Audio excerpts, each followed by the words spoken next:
Don't be scared. Paro is just saying hi. She seems to fancy you.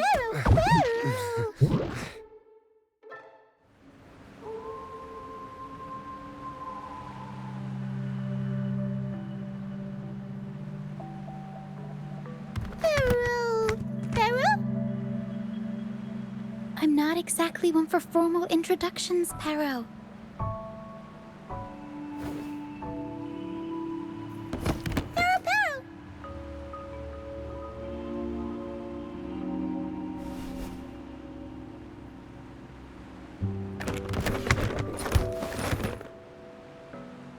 I know this isn't the first time seeing them.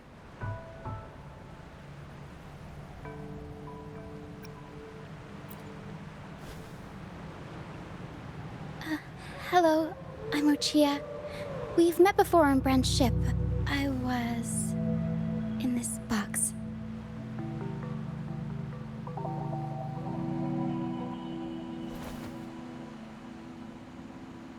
This is Paro, the actual owner of the box. Paro takes good care of me and lets me hang out in it all the time. I've never seen Paro warm up to someone so quickly. It must be something in your frequency that it finds interesting. Anyway, what brings you to this beach? It's not exactly a place for a stroll. So you were attacked by that dragon and fell off the bridge.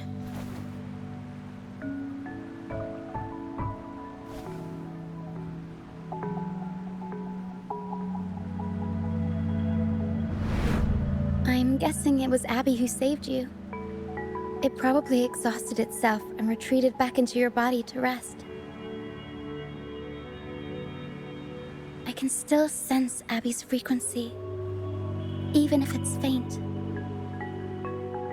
What triggered Abby to come out? Something it could absorb?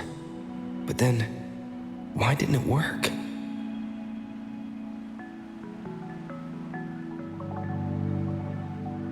That dragon's behavior is odd. It never leaves its territory.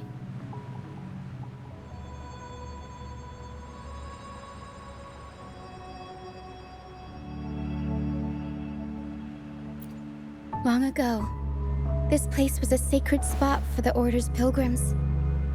Then, the dark tide hit, and all those reverberations left behind twisted things up. The remnant clouds from the Sea of Clouds drew hordes of tacit discords here.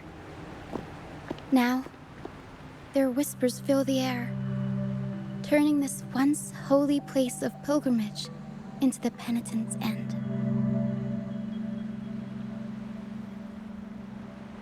This Dragon of Dirge is a local tacit discord. It grows by feeding on the others. We were supposed to pick you up like Miss Carlotta planned, but things went sideways.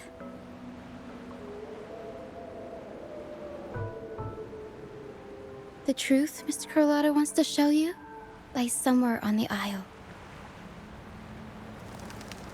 But this is not the best place to talk. The mist is thickening, and rain is coming.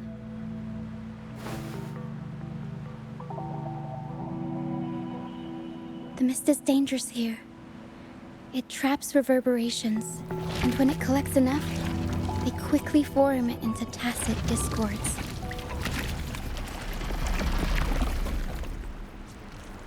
The captain, Brant, he went into the mist to rescue people, but he hasn't returned.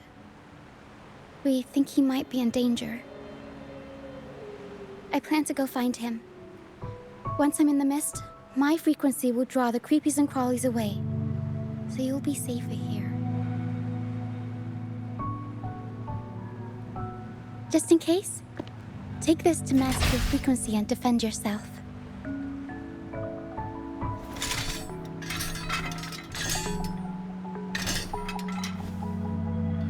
Ta-da!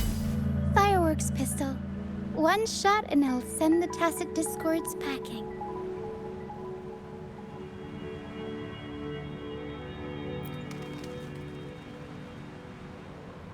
It's easy to use.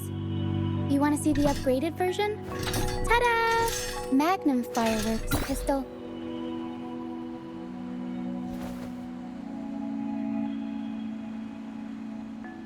Use it to protect yourself.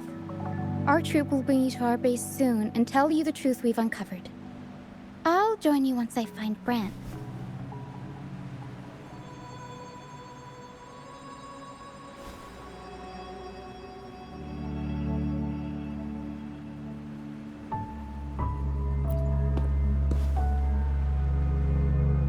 But the mist is dangerous. All right, fine. It's better you see it for yourself. I'll be glad you don't have to fend for yourself alone.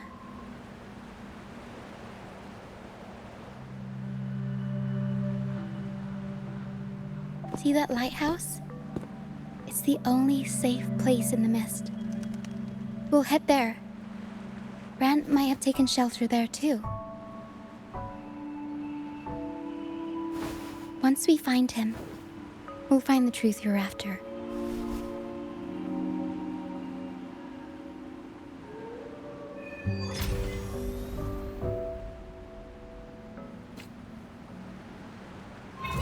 The area up ahead is where the sea mist is thickest.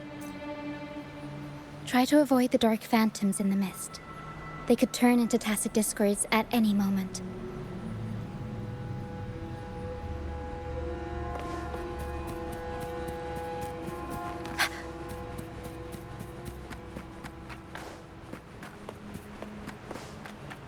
We'll improvise. Mamma mia! Da-da-da-da-da-da! Woolly stampede!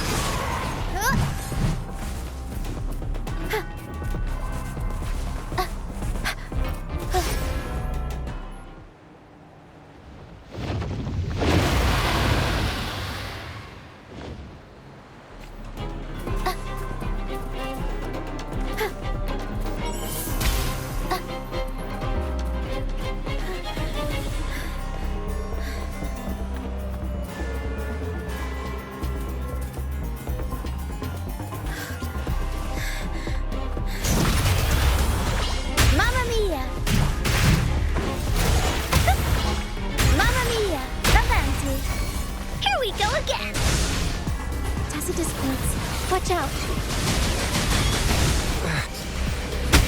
What? I can't control my forte.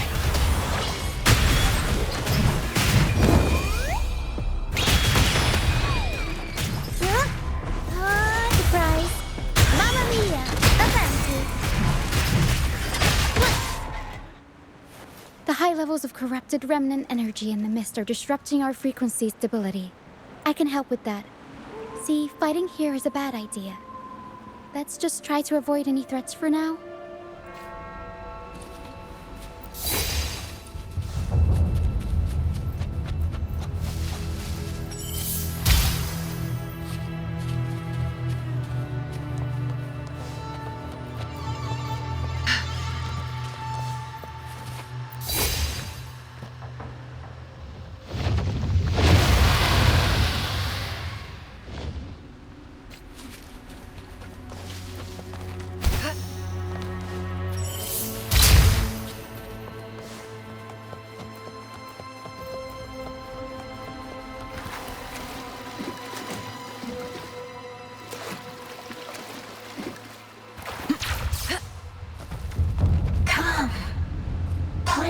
me.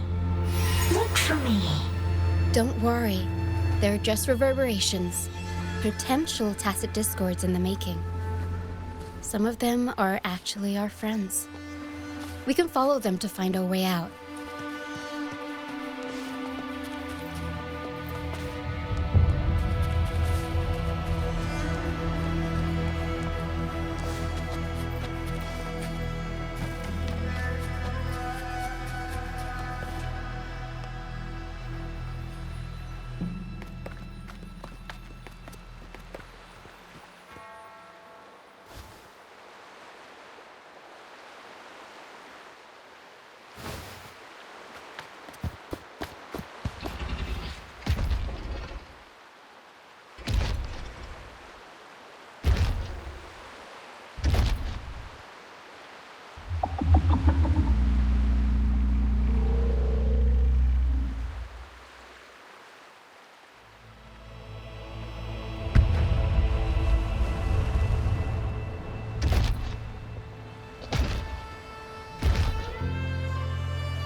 Did it lead us this way because it sensed the dragon?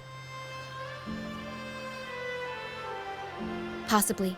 Phantoms are sensitive to frequencies, so navigating the mist is second nature for them. The game isn't over. Here, come quickly.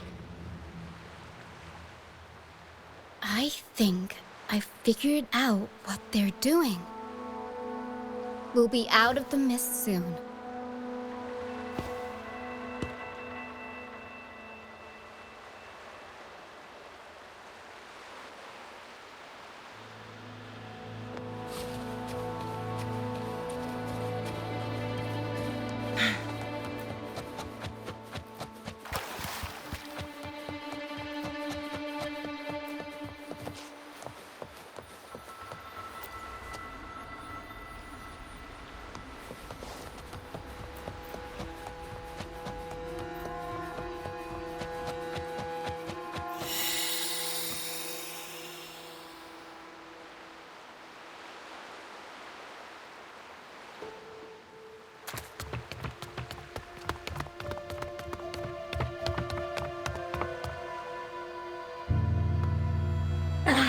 Rochia, you found me.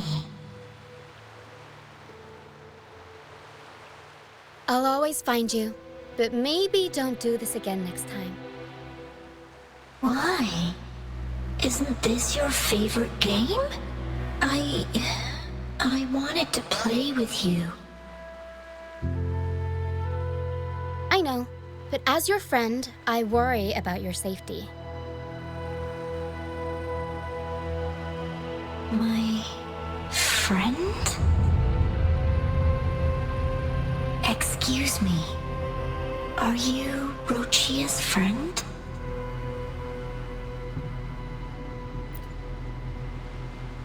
Ah, how wonderful. You're not alone anymore, Rochia.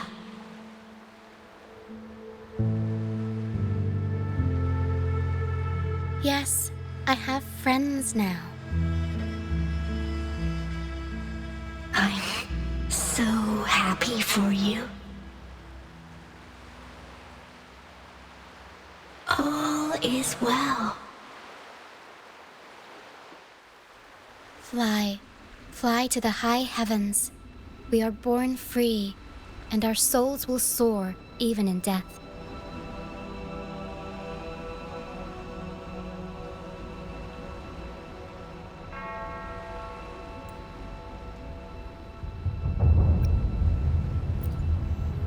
Golden phantoms are reverberations, mixed with the frequencies left behind by people who've passed away. When someone dies, the reverberations linger. Usually, they merge into the same cacophony of frequencies that spawns tacit discords.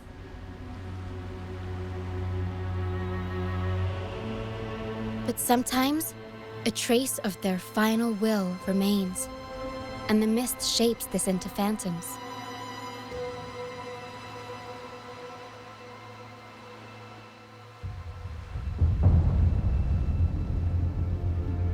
This lingering will helps the phantoms resist becoming tacit discords and instead guide the lost through the mist. If the mist clears, they'll vanish. If the mist lingers, their fate is sealed. It will only be a matter of time before they merge with other reverberations and become tacit discords.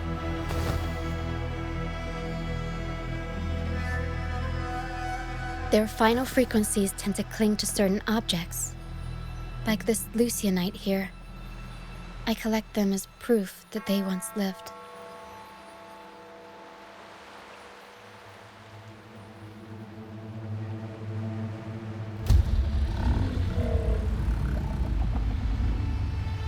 Otherwise, the dragon will devour every last trace of their frequency.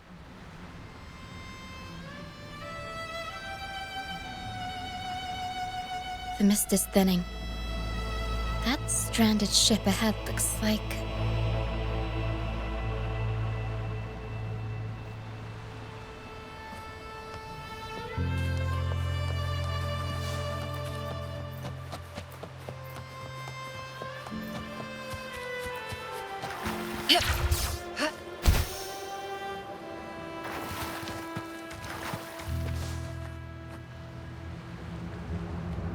Pilgrim sail. Why is it here? In Raguna, those who break the law are sent to the Order Tribunal for sentencing. Those who violate the sacred doctrines are branded as fools and sent away on the Pilgrim's sail.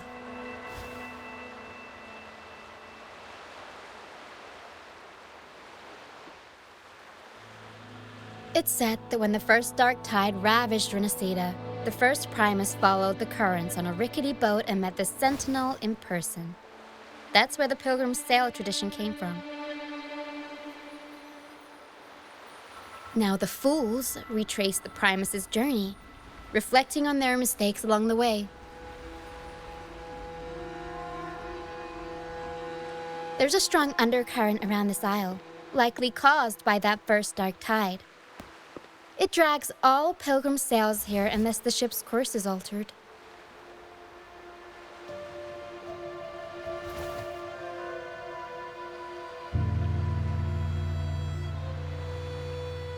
No reverberations on the ship, nor in the mist. The people must have escaped.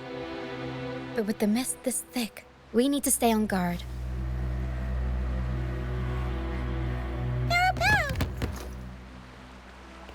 This way. Head to the lighthouse. I hear the sounds of fighting. Watch out. Tacit discords are gathering. Looks like our brief intermission is over. Time to let the ghosts have their moment on stage. Come on then. Let the flames of battle ignite our souls. Wait. Is that Brand? Only Brand would call them ghosts with that kind of flair. It must be him. But I can't tell where he is in the mist.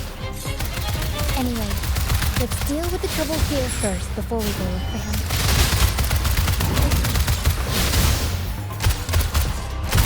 Together we vanish. You're in! Da-da-da-da-da-da!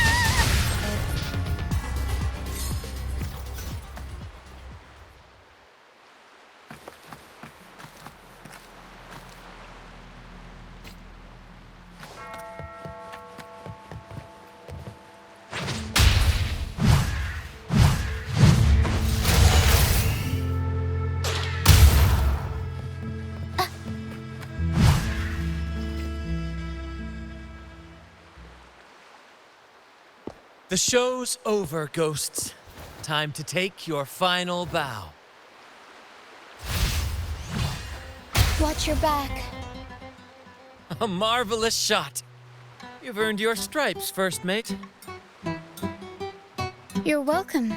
But if you tilted your head just 10 centimeters to the left, it wouldn't have been the Discord's head that got popped. It'd be yours.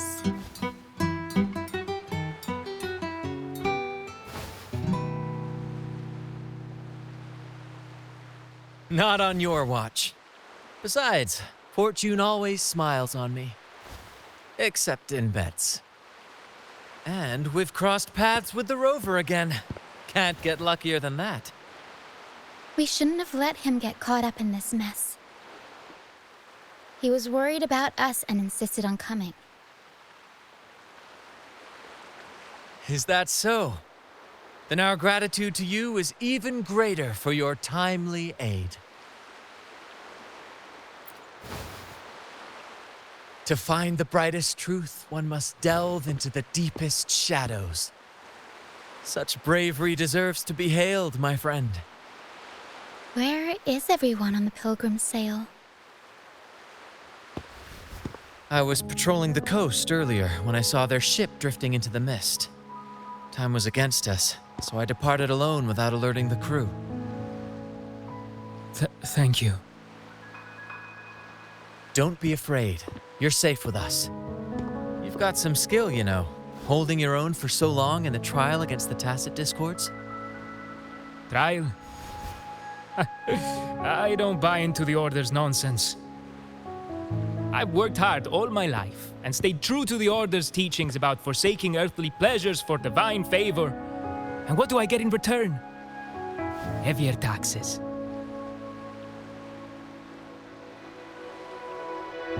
When pirates ransacked my merchant fleet, leaving me with nothing, I turned to the Order for help. They said it was a divine trial and left me to rot. I stood before the Sentinel statue, asking if my suffering was really their will. But all I got was silence. Why should I wait for peace in the afterlife when I could be living for today? How is that a crime? As for salvation, I don't believe in it. And I certainly don't need it. Here's a proposal. How about joining our troop? We are wanderers adrift upon the seas. Or perhaps you're more familiar with the name, the Troop of Fools? The Troop of Fools? Could it be? Yes, we are, like you, by the Order's decree, marked as fools. Fools on the Pilgrim's Sail often meet their demise in a storm, or they're swallowed by the waves. Even if they do survive, they still face hunger, thirst, and the unforgiving wrath of nature.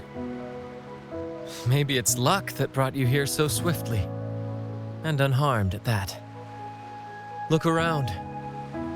This is all that remains of the Pilgrim's Sail. This is always their final destination, where the fools meet their end. Yes, the pilgrimage is nothing but a banishment in disguise. The path to salvation they speak of doesn't exist. Otherwise, how could this once sacred place now look like such a hellish wasteland? Wait. Sacred place? No wonder the others were talking about it on the ship. They believed the Order's promise that prayers at the sacrificial arena would grant them forgiveness. They must be heading up the mountain now. I didn't expect their faith to lead them that far. If only they knew it was just one of the Order's lies. Captain! First mate! We're here to help! More hands make light work. I called in some help to escort him back to the base once the mist cleared. Ah, the first mate's foresight is unmatched. Then the three of us can head up the mountain. But beware, my friend. By the end of this pilgrimage, you will witness the Order's cruelest deceit. The dangers ahead will only intensify.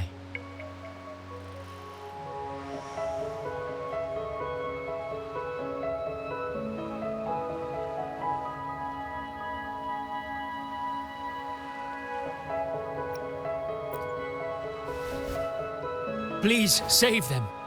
I hope it's not too late. Don't worry. There's more to our troop than you think.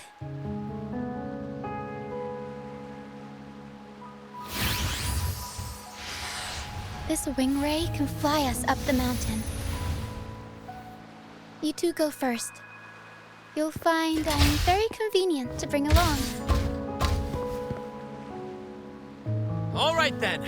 All hands, prepare to ascend.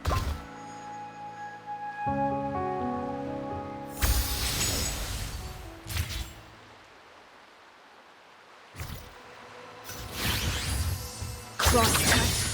Sever.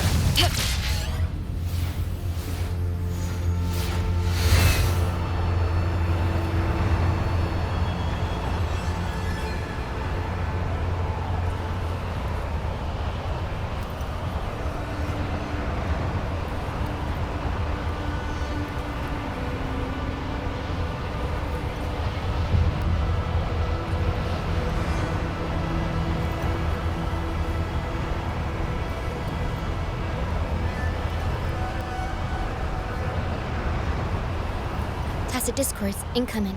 Stay alert, everyone.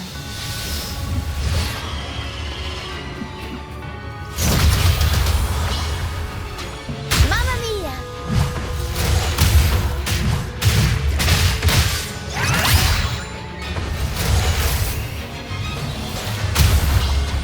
Mamma mia! Avanti! Figurati! These are human footprints. Looks like they're heading to the arena. This is the only way up. Let's pick up the pace.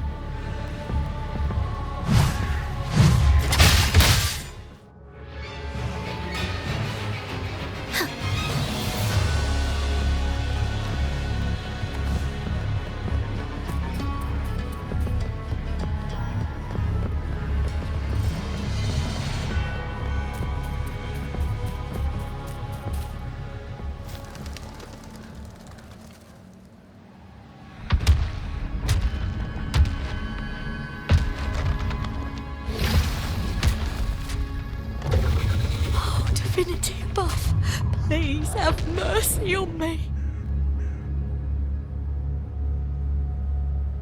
Is this some kind of test for me? I see. No matter how harsh the punishment, I'll take it. Even if... Even if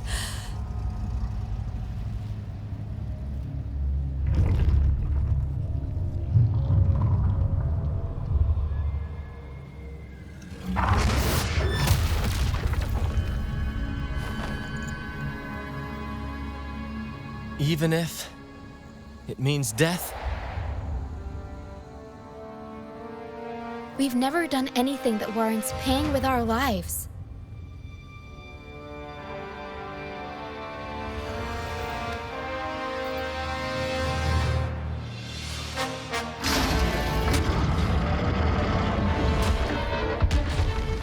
I'd wager mercy isn't on the table. However, in the face of danger and adversity, the stage is set for our grandest act.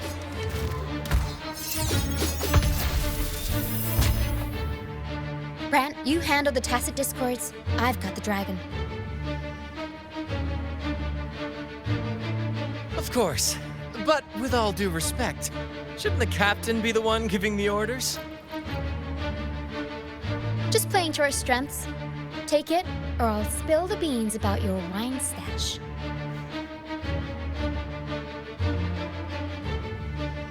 Why, aye, first mate.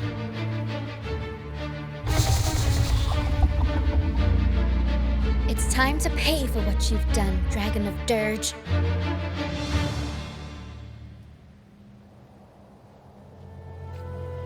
We'll improvise. Unexpected plot twist.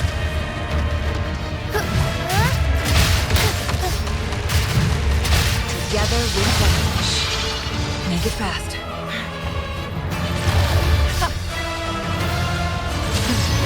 Triumph through sacrifice. Sever!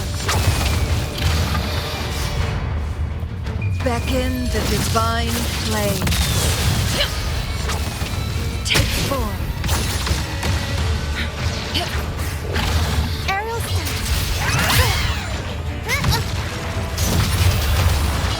Mamma mia!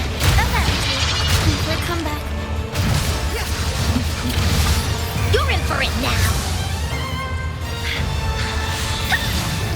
Bullies, let's race! Together we vanquish. My blade yearns.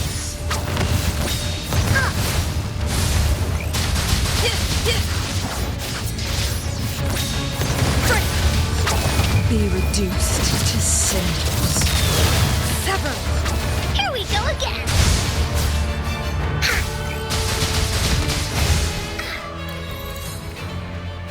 Leave it to me.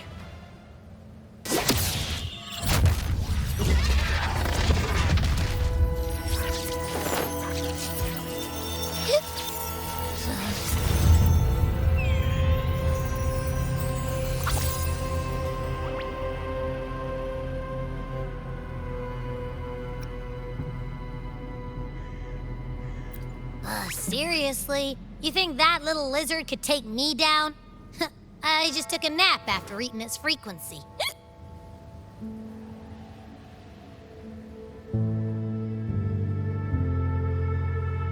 But seriously, that was close. The fire it breathed almost singed your hair. Good thing I was here to back you up. As soon as I realized it was a tacit discord, I went for it and ate its frequency. Piece of cake. But I gotta say, it was a pretty hefty bite. I swear, I chewed it up, but it was hard to swallow. It wasn't the taste, you know? More like my digestion's been a mess lately.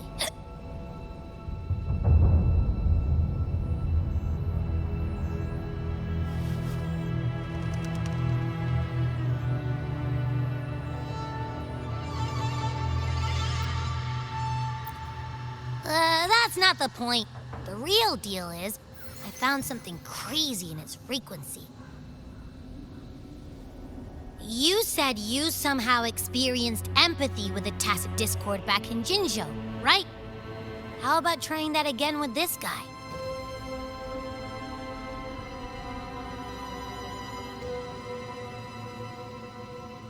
Trust me, this could be our big break.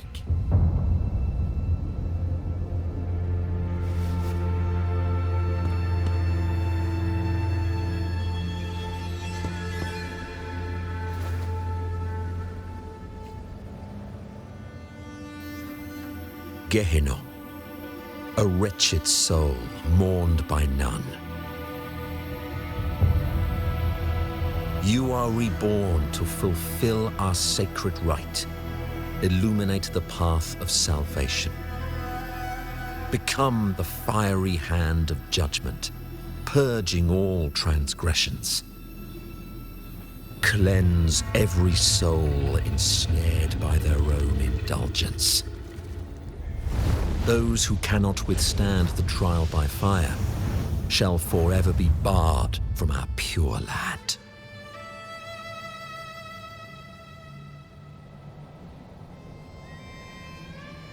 See? I wasn't lying.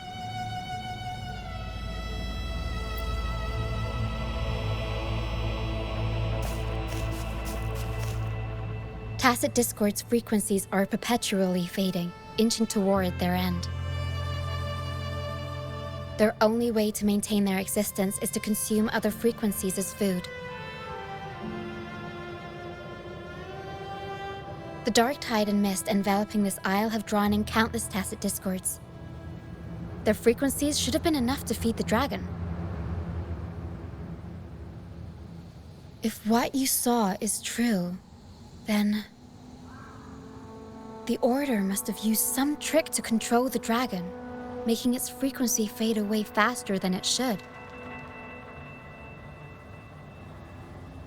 That means they could be responsible for why the dragon began attacking all living beings, including humans. In time, it ended up becoming a harbinger of death.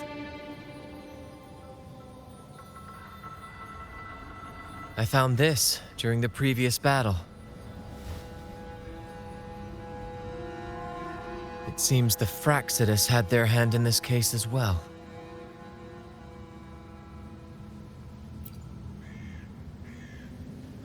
So you know them too. Seems we have much to discuss. Our troop usually earns a living by performing on the nearby islands. Sometimes we take on escort missions for merchant ships as well. That's how we first got acquainted with the Fraxidus. At first, they were just lurking about, raiding ships. But as the Carnival drew near, their actions grew suspicious. We noticed them lingering around a certain sea. Remember Cetus the Tidebreaker? The creature that attacked you when we first met? After we parted ways, we went searching for it to find out what had gone wrong.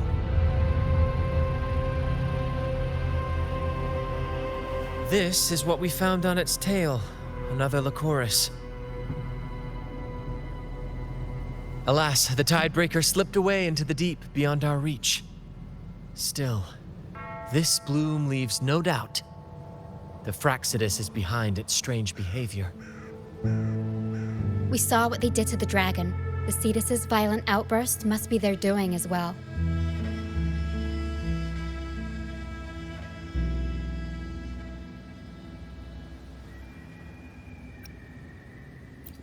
They say the Carnival is a ceremony to resonate with the Sentinel. Those who claim the laurel may be graced with a miracle, a direct communion with the divine. At first, we thought you were merely a curious traveler, intrigued by the Carnival and our Sentinel. But now, seeing how far you've come, there's more to your quest, isn't there? Our troop has always sought the laurel, and we won't sit back while others threaten the Carnival. If they're your foes, then our paths align. Remember I mentioned one of ours who once claimed the laurel? He wasn't with us when we first met. But once we reach our base, you can speak with him about the Sentinel. It won't be long now. After such an adventure, a well-earned rest awaits.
Here we are, ladies and gentlemen. Allow me to present to you our sanctuary, a haven for all the surviving fools at the edge of the world.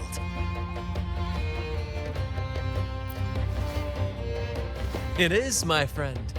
We built this place from the ground up, and I dare say it's a triumph worthy of the ages.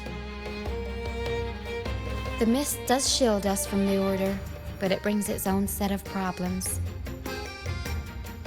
Precisely why we must tackle its effects without delay. By the way, if you'd like to speak with Mr. Bardolino, our laureate, you'll find his tent deep within the base. Feel free to talk to the others while we handle our tasks. We'll catch up once we're done.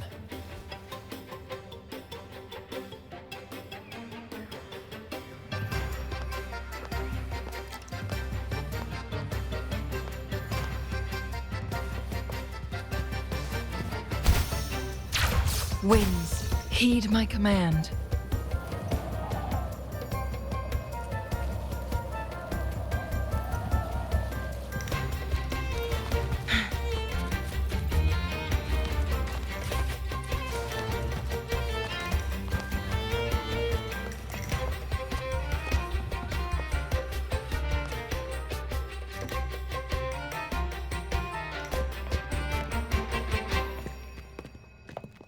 Relax, young man.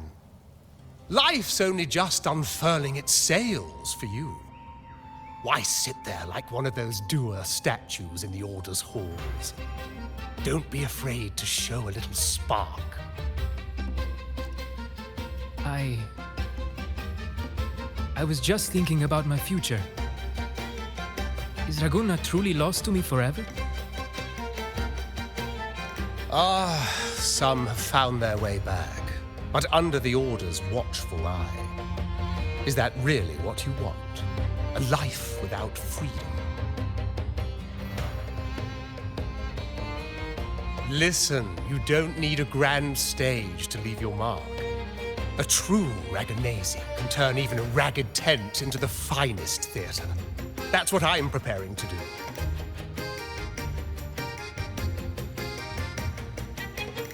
I might be an old man now, but don't let that fool you. I was once crowned with the laurel, you know. You? Are you Mr. Bardolino? In the flesh. Ha ha ha ha!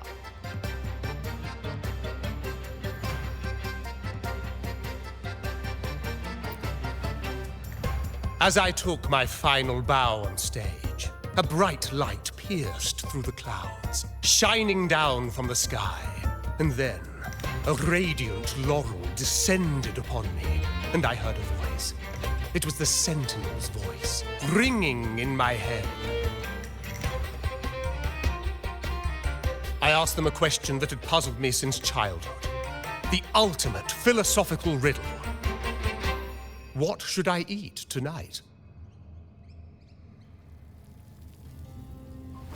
And they answered, the body is the temple of the mind. To keep your mind sharp, do consume healthy food, such as the loris salad. But why loris salad? I was baffled.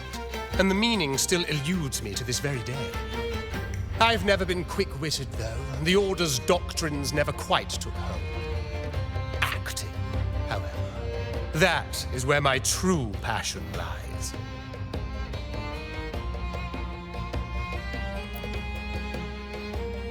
But why did a blessed laureate like you get banished by the Order? Back when I won the laurel, Raguna was led by the Holy Maiden. She promoted all sorts of grand celebrations during the Carnival, an unceasing tide of revelry. Stages sprang up on every corner of the city, performances dancing through the streets, and shops adorned in vibrant hues. Even on rainy nights, you could still hear music playing in the square. Some performers wove their critiques into their acts. Sharp as she was, the Holy Maiden noticed. She refined city policy with each whisper of dissent.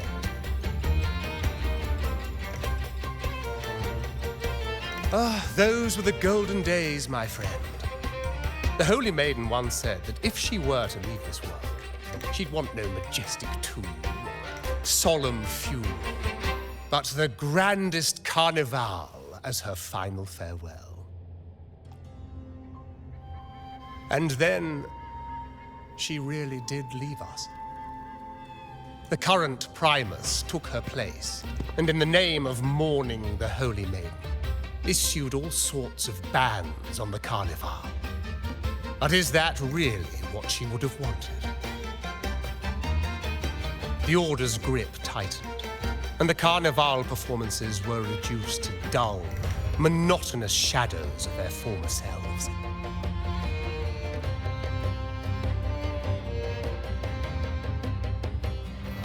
One year, I strung a wire from a gondola to the top of the clock tower in Liberty Square, and another from the tower to the Thessalia's mansion. Then, I disguised myself as one of the LaGuardia to fool the acolytes, and climbed to the roof along the wire. Midway through the Order's performance, I hopped on a wing ray with a cloudcaster, showering the entire city with flowers. Yes, it was a magnificent sight. The wing ray soared higher than the acolytes could reach. They couldn't do anything but watch golden pink petals rain from the sky for 3 whole days. They struggled to clean up the flowers from the streets, and it took a downpour to wash them all away.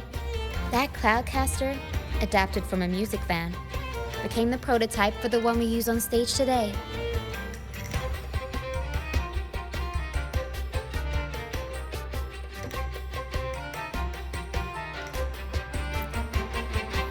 But that's all in the past. To this day, I'm still not sure what crime they pinned on me. Maybe walking the wire without protection? Anyway, I'm just an old relic now. But you lot, you're the main characters of this era, facing down every obstacle with fire in your bellies. But isn't our fate already sealed? Without the so-called salvation the Order preaches, we're doomed to our banishment. Just lost souls, dying in obscurity. Life is short, and we weren't born just to atone. The Order may banish us, but they can't take away our right to sing.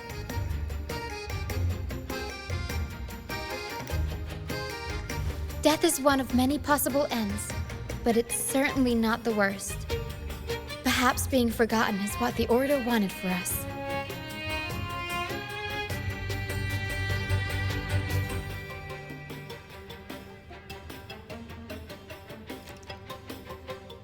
They want to erase all traces of our existence, grind us into dust and drag us into the abyss.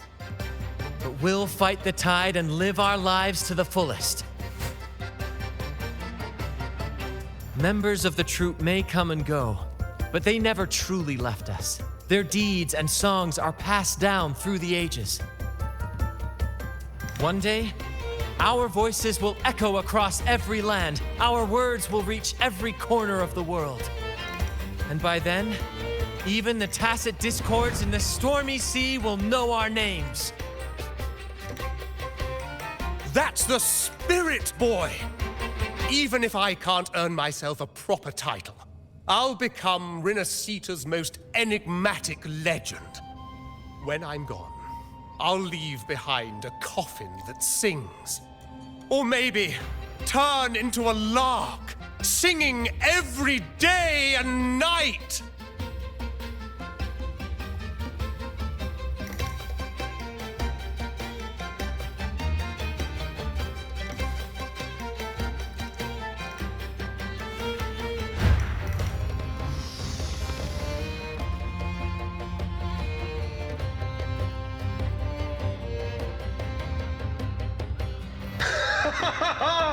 What say you, Brad? Do you like this stage design? It could be used for this year's carnival.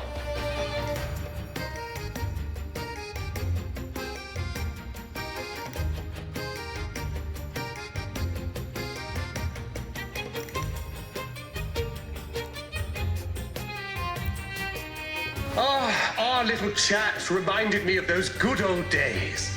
So why not relive that scene I just mentioned? I still remember that famous line. Even without wings, we can still soar to the heavens. Now that you mention it, that is a very good question.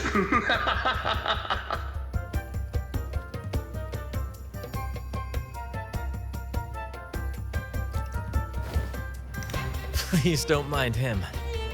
We like our performances big and bold, after all.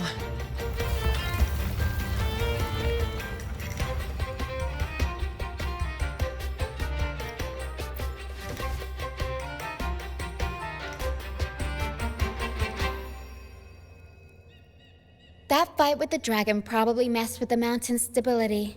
If Bartolino keeps moving around up there, it could get dangerous. We need to find a way to get him down, and fast. We might need your help with this. Tara should have some useful items in her box.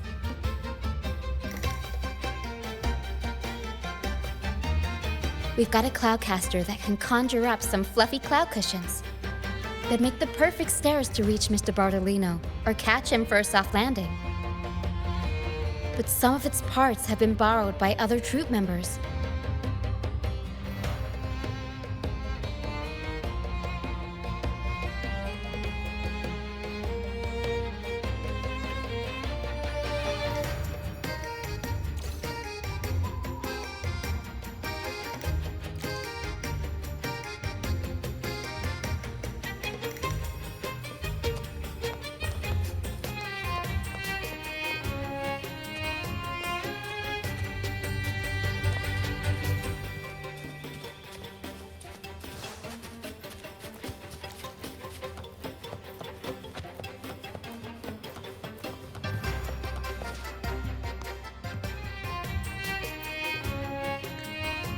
Sailors cheer as hearts ignite. Soon we'll break these chains so tight. Set the course, embrace the storm, sailing on till light is born. Oh, hello. I'm writing a sea shanty. Did you know Raguna Gondolier's songs are usually in 3/4 time? Matches the flow of water perfectly. When they row, their strokes go slow dip, quick lift, which fits that rhythm. But for our troop, we use a 4/4 signature with strong and weak beats. It's catchy and perfect for sailors to sing along to as we work together to tackle the waves. Sailors cheer as hearts ignite. Soon we'll break these chains so tight. Actually, boarding the Pilgrim's Sail was my choice. I used to compose hymns for the Order. Sounds prestigious. But the same old rhythm and lyrics started to wear on me. Music should be alive. So, I decided to take the pilgrimage, believing I'd find new inspiration from the divinity. You probably already know what the pilgrimage really is. I was foolish to believe the Order's lies. But luckily, the troop found me and brought me in. Have you seen any of our performances, perhaps? We don't do those lofty soliloquies that give you existential dread. That doesn't mean our plays are shallow. They're just more hopeful and speak directly to the heart. We do commedia improviso, a style of play that's all about those fleeting, beautiful moments of everyday life. We sing of love that endures, enemies who become allies in the fight against evil. The Order may scoff at such stories, but they're real, human stories, full of ambition, dignity, and everything that makes us human. Traveling with the troop, I've learned to see the beauty in the small things, and I've met people facing similar and unique life struggles. Only those who walk in the fields can really see how the crops grow. It's the same with music. You can't truly know it until you've listened. That's why I'm always chatting with the crew, gathering ideas for my ballads and shanties, the true rhyme of our time. Sailors cheer as hearts ignite. Soon we'll break these chains so tight. The Cloudcaster. Oh, I use its base as a desk. Our first mate lent it to me so I could write more comfortably.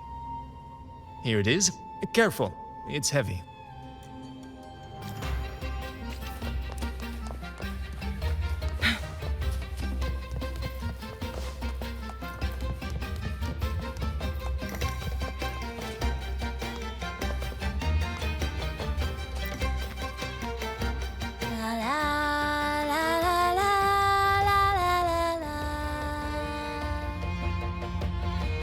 I'd rather be a wild flower, ignored by all in my own power, than a rose that bends and sways, bathed in grace, but lost in dismay.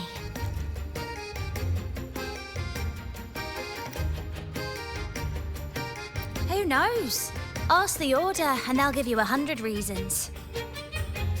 I can't even remember how long I drifted on that pilgrim's sail, but the troop found me just in time and took me in. What's past is past. It's the present that counts. Let go of the bad days and enjoy the moment.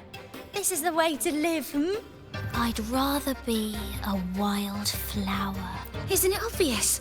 I'm practicing for the Carnival. I'm the troop's soprano and helmswoman.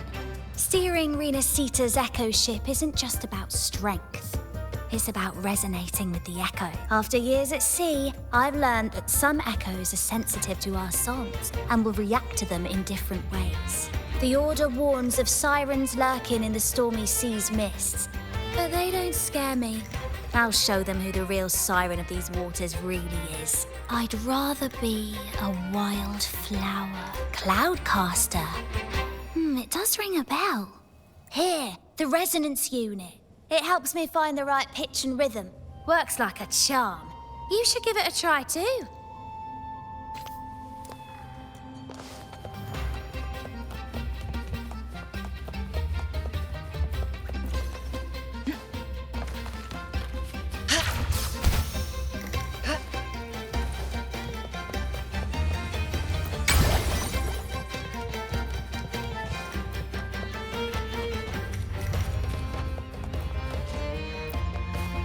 Come on, fish. Come to my net. Me? Just prepping dinner. The storm's passed, so it's the perfect time for fishing. The captain once told me a secret. The fiercer the storm, the more fish it brings. Sometimes we even see fish swept up by the wind, raining down from the sky. Legal? Who cares? We're not even a legitimate troop, according to the Order. Come on, fish! Come to my net. Back in Raguna, I was just a fledgling fisherman when I accidentally caught an Arasti. Turns out, it's a sacred fish, only meant as an offering to the Sentinel. Mortals aren't allowed to catch it, but it swam right into my net. Though the Order didn't see it that way. They banished me out here, like tossing a fish onto dry land. Luckily, the troop found me. I can still fish like I used to. Otherwise, I'd probably be dead, or living as a pirate. Though, to be honest, life here ain't too different from a pirate's. Except we're not hunting for treasure, but for smiles and cheers from our punters. Come on, fish! Come to my net. Yeah, I borrowed the reel for me fishing rod. We scavenge all sorts of stuff from the beach and fix them up as needed. Nothing goes to waste. Don't be fooled by appearances. This stuff can be pretty versatile. Good. We have all the parts now. Time to work, Pero.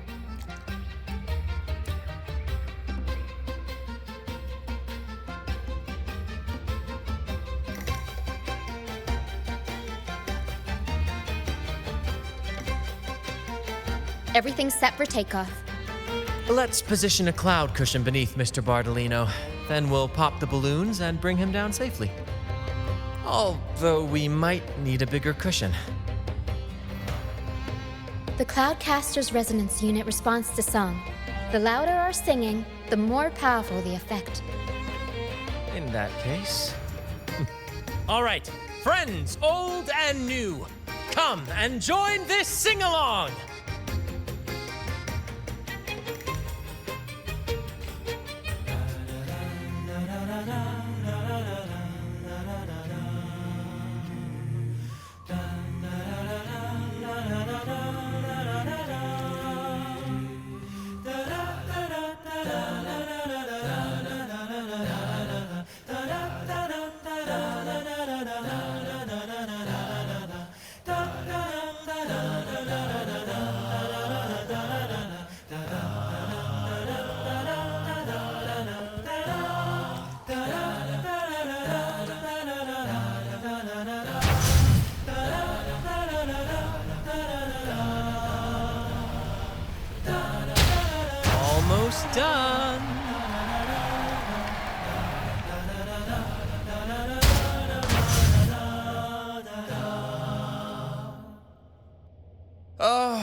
Thank you, dear boy.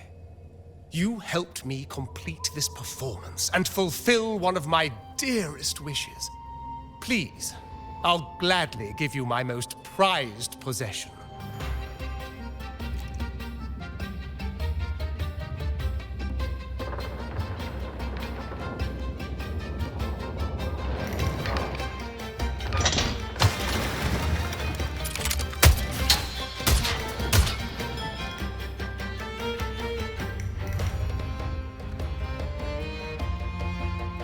Apologies for my late arrival to such a magnificent performance. Did I miss anything? Oh my. What an honor to witness the beauty of our generous benefactor. Thank you, my lady, for rescuing this humble soul in his moment of need.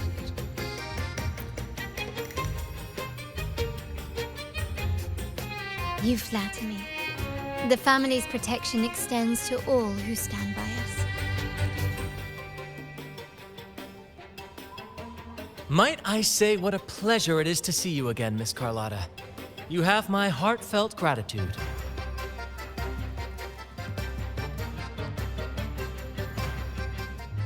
Is everything going smoothly with your family, Miss Carlotta? Yes, thank you. The Order's scheme was uncovered as planned. Uncle Capilet was rescued, and Grandfather has handled the rest. I still owe you thanks for improvising with me in front of that priest.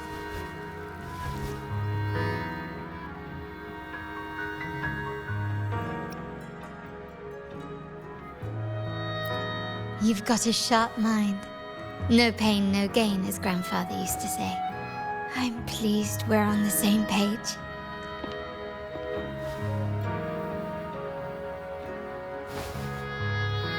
Your kindness is much appreciated. The Montellis won't forget this. In return, I'll share everything I know.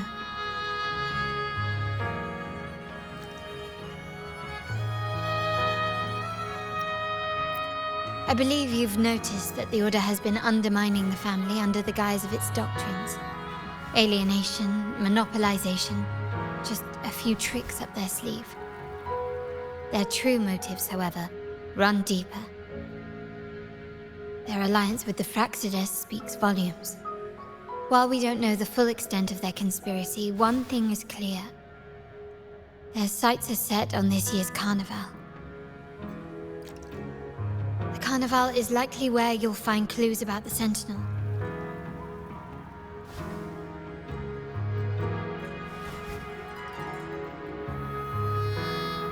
Legend has it that the Sentinel, Imperator, has been secluded in the heavens, cut off from the mortal realm. The last record of the Sentinel is from the Carnival a decade ago. At that time, the entire city was shrouded in mist. Ghosts roamed the streets. A dragon roared from the sky, and a sea behemoth raged, summoning towering waves. Do any clues come to mind? The mist might be coming from the remnant clouds in the Nimbus Sanctum. Lorelei has the power to purify and control them, but the Fraxides interfered. Remnant clouds corrupted by evil will disrupt Echo's frequencies. If the mist had spread to the city, it would have stirred the Echoes into chaos.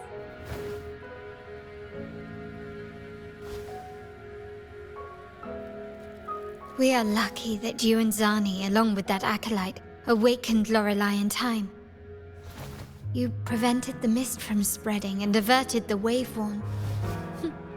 The Fraxides must still be licking their wounds.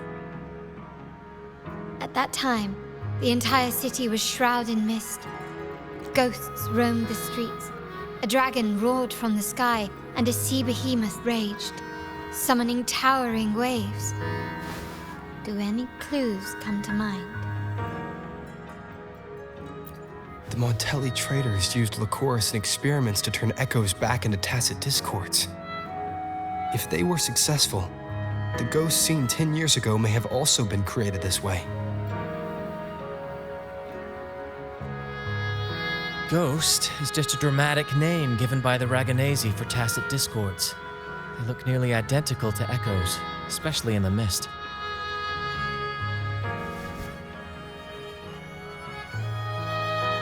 With your help, Grandfather has thwarted their plan. No corrupted echoes will appear at this year's carnival.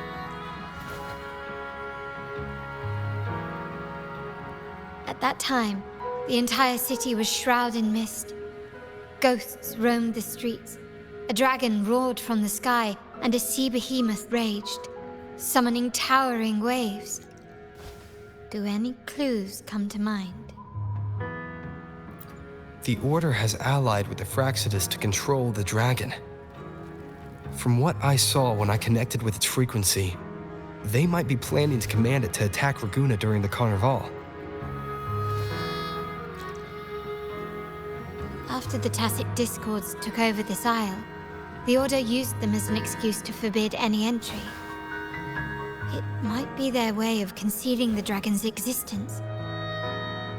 But without the Lycoris, the Dragon of Dirge is now off the table.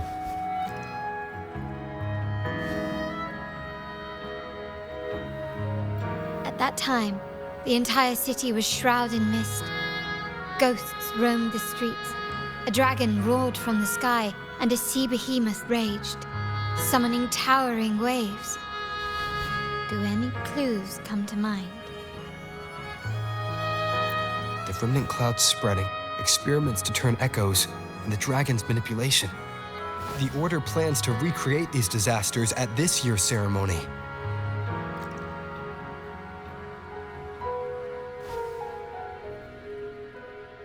The Order and the Fraxidus are allies. To prevent the Carnival's sabotage, we must stop them.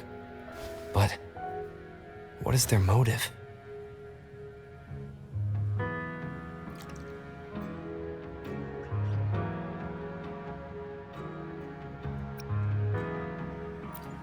The Primus called it a divine punishment, and took the opportunity to appear as a savior. A perfect way to build legitimacy.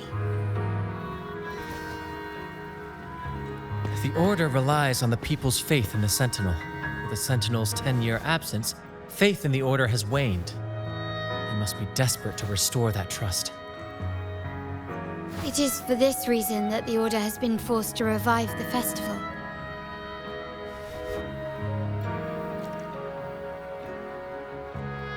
Let's consider the implications. If the Carnival proceeds unhindered, how would it affect the Order?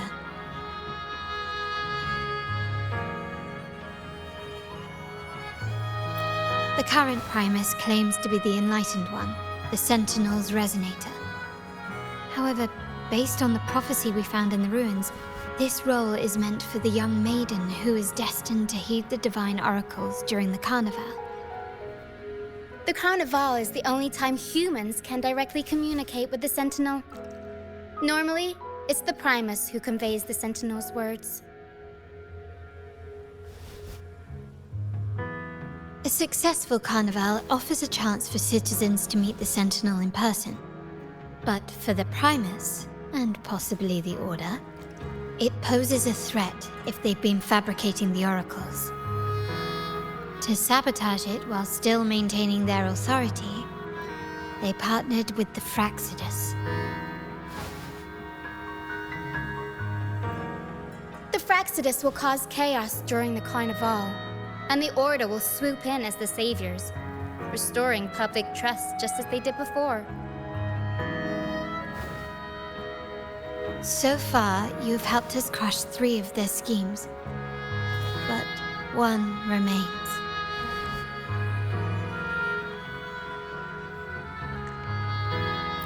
We have evidence that the Cetus is being manipulated, and the Fraxidus are setting up their final plan. With their whereabouts unknown, we'll need to adapt our strategy as the Carnival unfolds. From what I've noticed, you're not one to act passively or pin your hopes on others. You prefer to strike first and steer events in your favor. Winning the laurel might give you the chance to talk with the Sentinel. The Sentinel's Resonator may also be present, so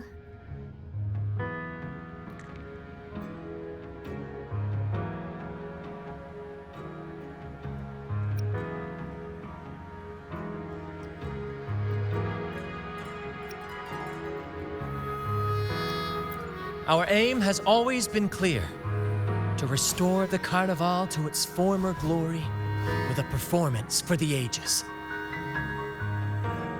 If the Divine truly exists, would they wish to see their people living without freedom? Or witness a festival twisted into a tool for tyrants? If we win the laurel, we'll show that such punishment is absurd. But if that's truly their design, we shall break those divine shackles ourselves. Whether divinity exists or not, we will fight for Raguna's freedom, where everyone has the right to live and pursue a future of their own choosing. The Montellis share this vision. Only in a free society can a fair and open market thrive.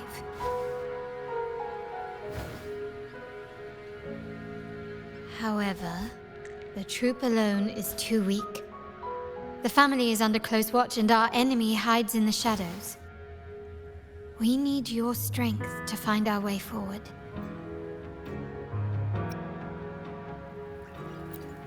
Thank you. I'm pleased we've reached an agreement once more.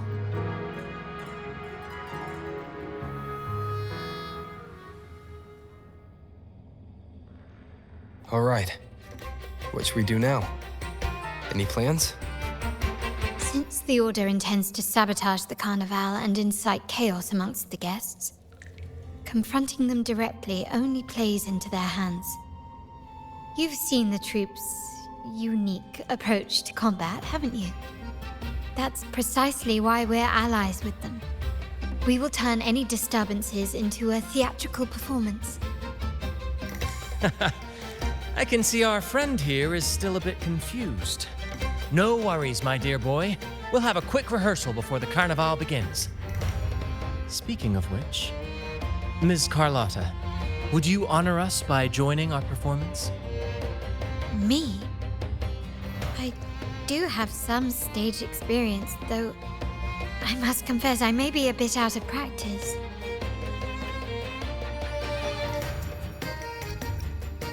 We don't know what challenges we'll face, so your help will be needed, Miss Carlotta. Plus, it's a chance for you to get to know our methods. If you insist. Wonderful! As the festivities continue, if you're both ready, please join us on the stage of the troop liner.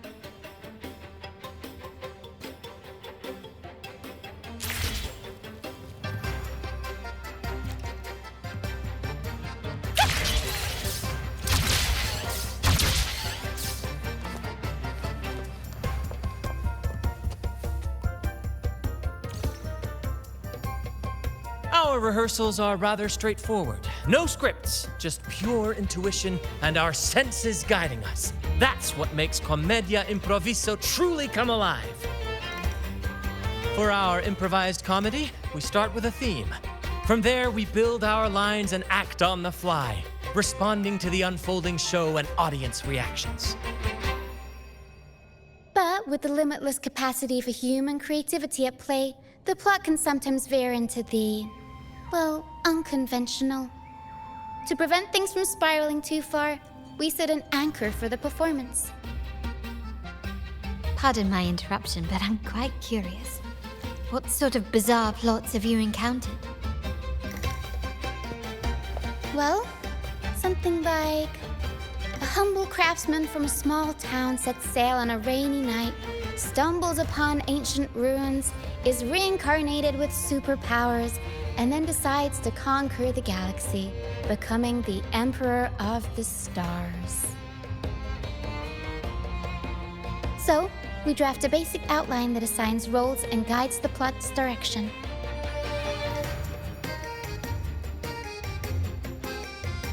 And this time, our outline is: a kingdom is attacked, monsters run rampant, and the Demon King has kidnapped the Holy Maiden.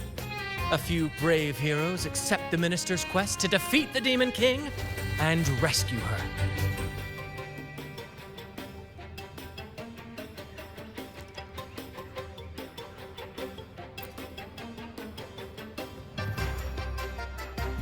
This outline holds special meaning. We want to pay tribute to the play once performed by the Blessed Maiden herself, which was also about a hero facing a demon king. Good people have their wishes fulfilled, heroes appear in a time of crisis, justice triumphs over evil, and united friends are undefeatable. This is the tale the Blessed Maiden once told, and it's a universal story we want to portray. To me, the world is a stage, and performing is much like combat. Coordinated movements, quick thinking, sharp reflexes, and, above all, trust in your allies. What I'm getting at is that you both are very skilled and capable. We don't have many do's and don'ts. So relax and express yourselves freely on stage. This rehearsal is to help you get familiar with basic stage movements, techniques, and the troupe style, and to build good rapport. Exactly. I'll handle the stage lighting, Brant will narrate, and the rest will take on the role of the audience. If you're ready, let's begin. Everyone, a big round of applause to welcome the Rover and Miss Carlotta on stage!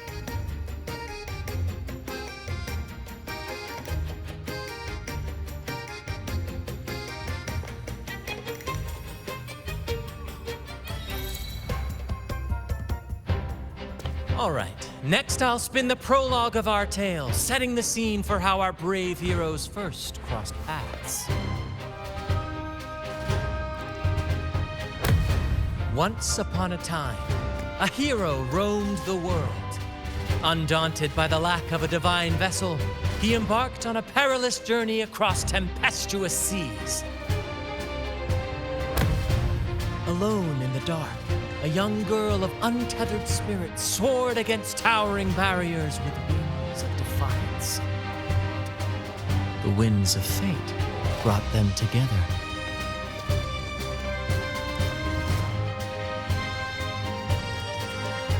As the world teetered on the brink of absolute darkness, they found solace in each other's gaze. Together they became unshakable allies, standing strong against the tides of fate.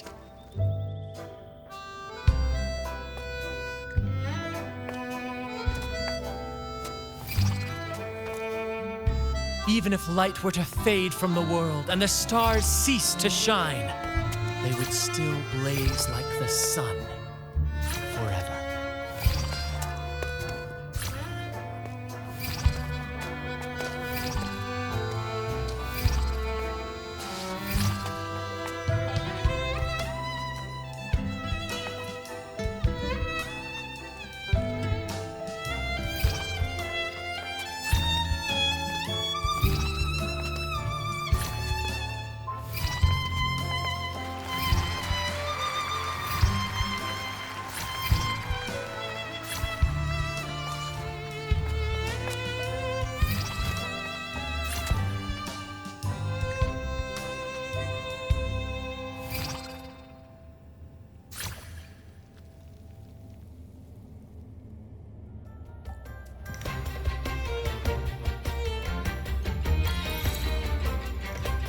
Bravo! Bravo!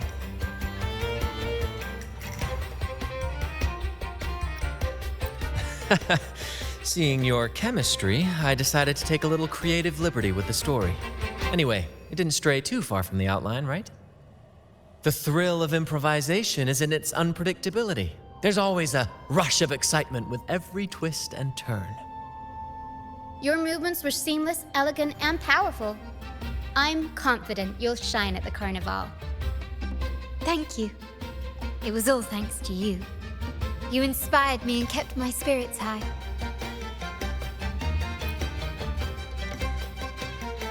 You'll master it in no time, I'm sure. All right, that's enough for today. Let's save the grand reveal for the Carnival. Oh, and speaking of which, there's still something we need to prepare for you, isn't there? You mean the essential item for the Carnival performance? Don't worry. I've taken care of everything. Oh, so it's handled then. I can't wait to see it.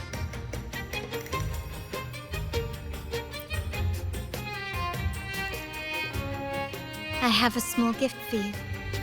Let's head back to Raguna together, shall we?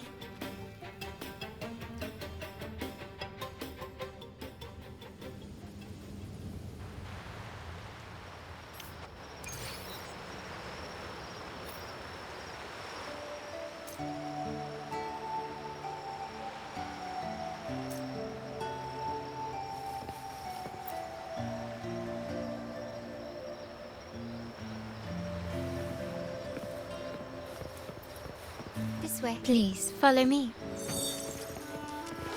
Where are we going? Please allow me to keep that a secret for now. I wouldn't want to spoil the surprise. But here's a hint. You've been there before.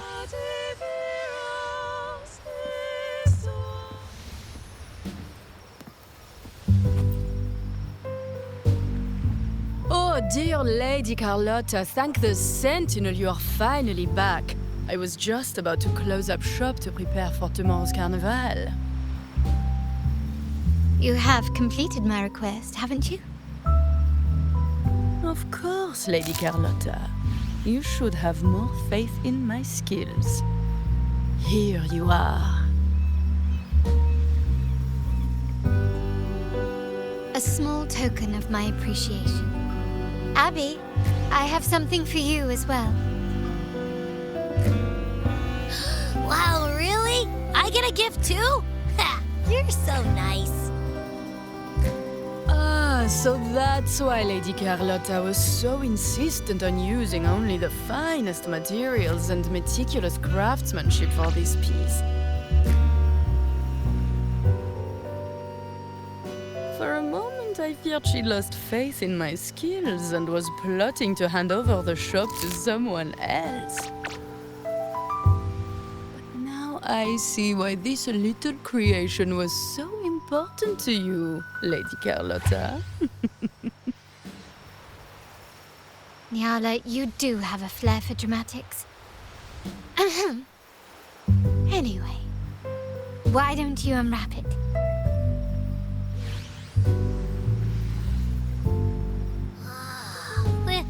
This is... I took the liberty of having Nyala custom make this mask based on my impression of you. I hope it suits your taste.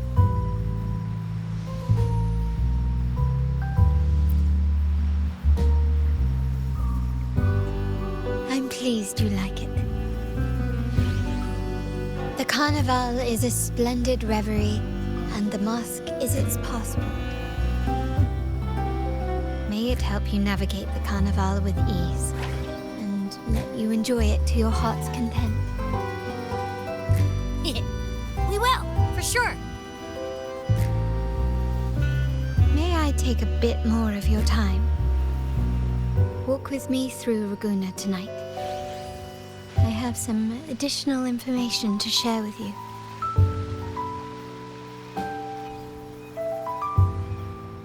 Raguna.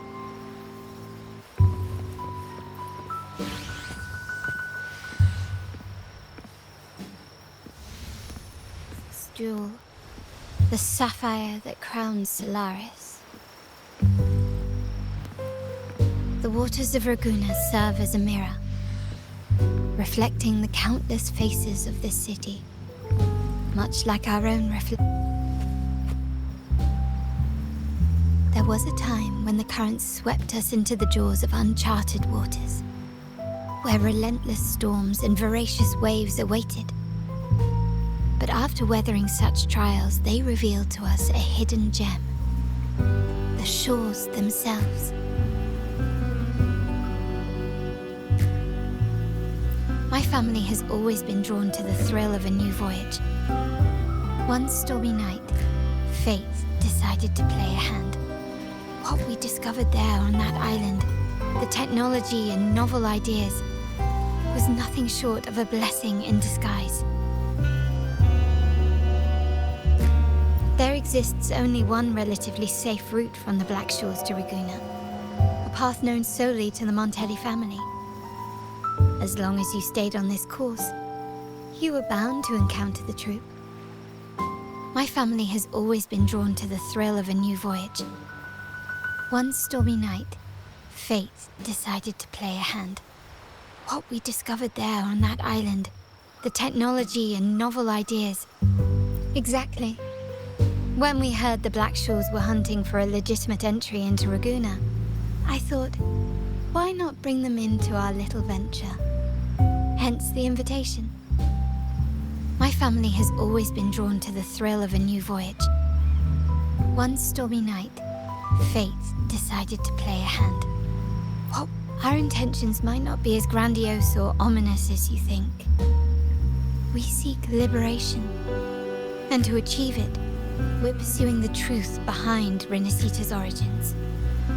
Legend has it that when people first arrived on this island, Genesis Nexus was already here, welcoming them. The prevailing belief is that the Sentinel gifted us this technology, and despite nobody ever seeing the Sentinel in person, we talk with them through supposed telepathy. Notice anything strange about that story? Terminals conjure up echoes, and the Genesis Nexus allows the Raganese access to common echoes. If the Genesis Nexus was present when the first settlers arrived, who built it? And really, if no one's ever laid eyes on the Sentinel, how can we be so sure that statue really represents them? It seems to me the Order might have spun us a tale, hiding the true origins behind their grand myths.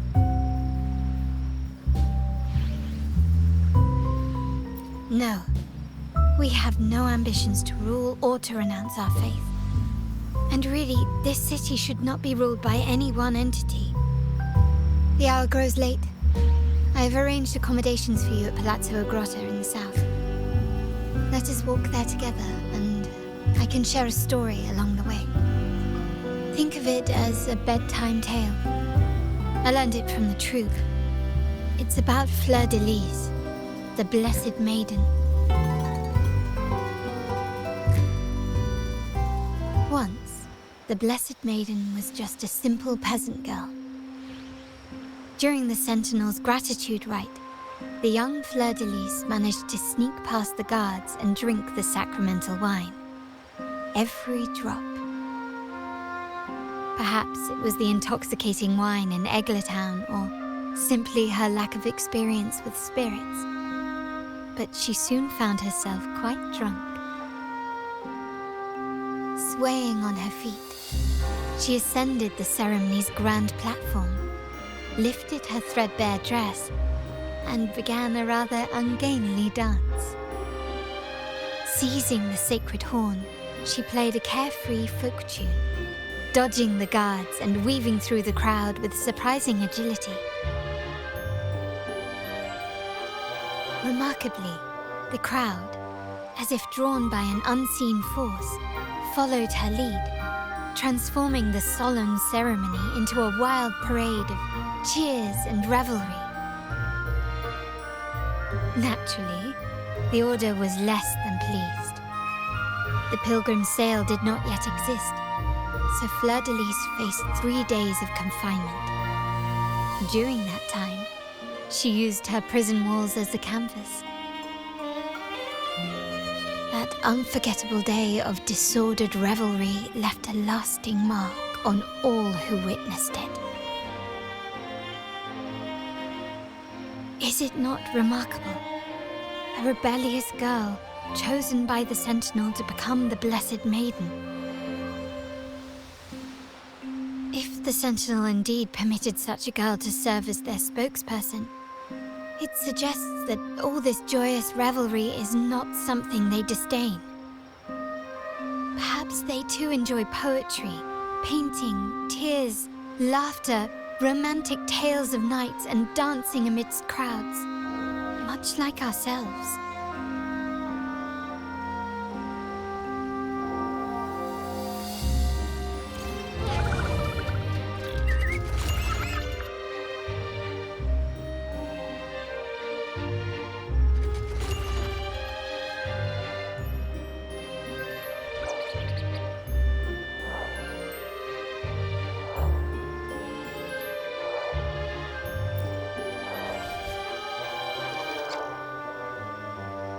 The people of this island came from diverse civilizations now lost to time. But through plays and tradition, they sought to preserve memories of their heritage. In the past, while the clash of cultures led to conflict, the Raganazi united through faith, restoring balance even if precarious. To maintain this unity, we've always needed both a sentinel and a play based on a shared legend that gives us roles.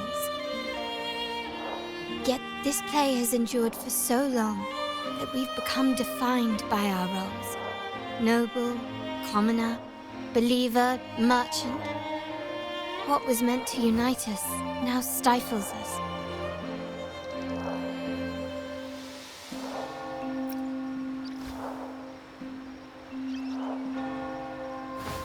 Now, we yearn for a day when we can truly set aside our titles and positions, express our true selves, and join together in celebration.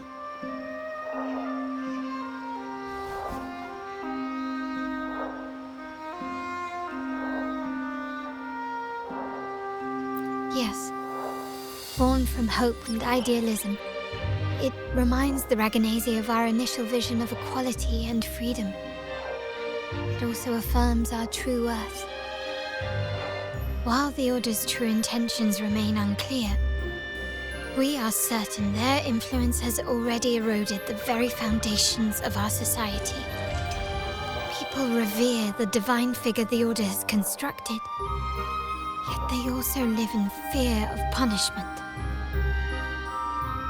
Legends become accomplices in fostering ignorance, and faith becomes the loyal executioner of cruel punishment. An invisible cage has trapped us all. Speaking of freedom within a cage is absurd. Fear and ignorance are our foremost enemies.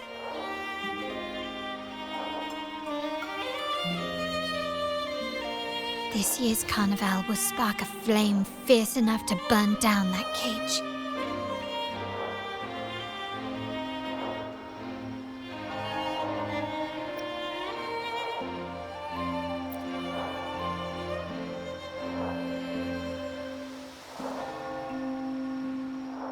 Rest well, and tomorrow we shall take the stage together at the carnival.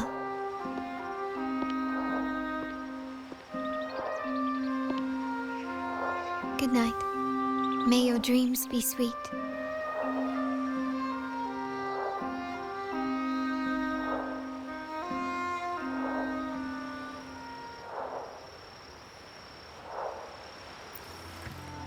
Rest well. And tomorrow, we shall take the stage together at the carnival. Good night. May your dreams be sweet.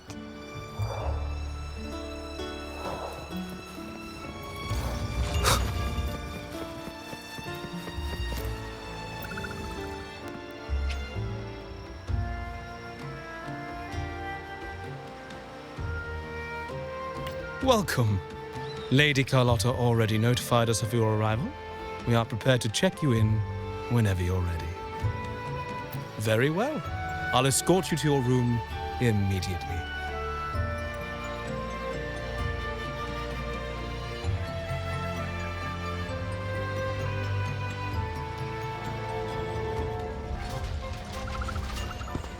Wow! Is this real? Pinch me! I can't believe how different everything looks. So this is the carnival, huh? Yeah!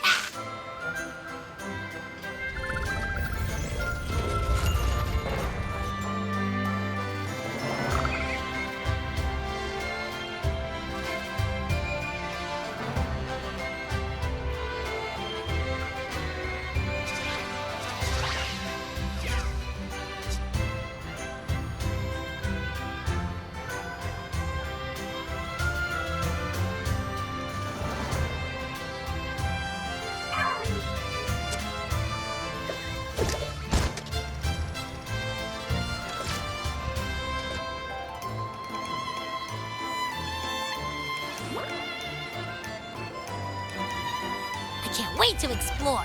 Oh, by the way, it's been a while since we last saw Zani and Phoebe. Wonder what they're up to right now. All right, let's go. We should also keep an eye out for anything unusual along the way.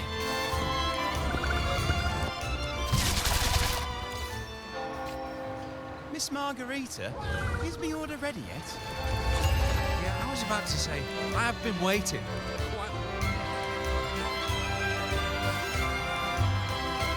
Miss Margarita, is my order ready yet? Yeah, I was about to say, I have been waiting quite a while. Sorry, we're swamped with orders. Becky and I are doing our best, but it's a bit chaotic. Becky seems to be having some issues too.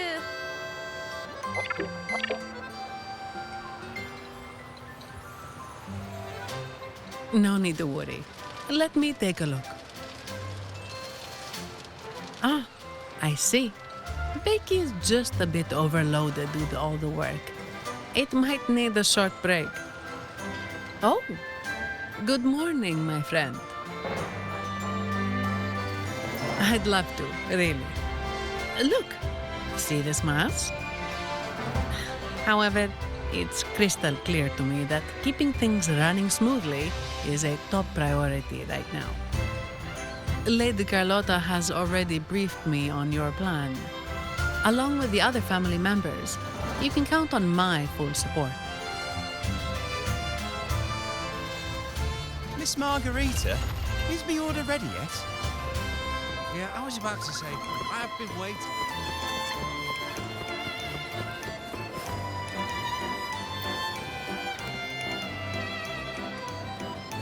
Is that Seamoss from the Pioneer Association? Something seems off. Why does he look sad? Seamoss has been so busy taking photos for everyone else that he hasn't had the chance to take any himself. You want a picture with me? But...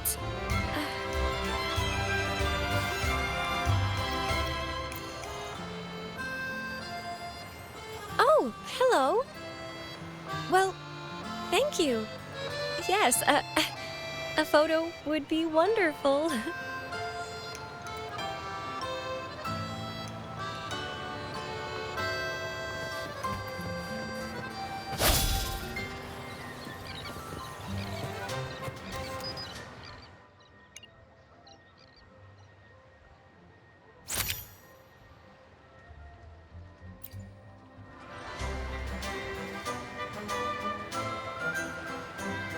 Rover and Lady Phoebe!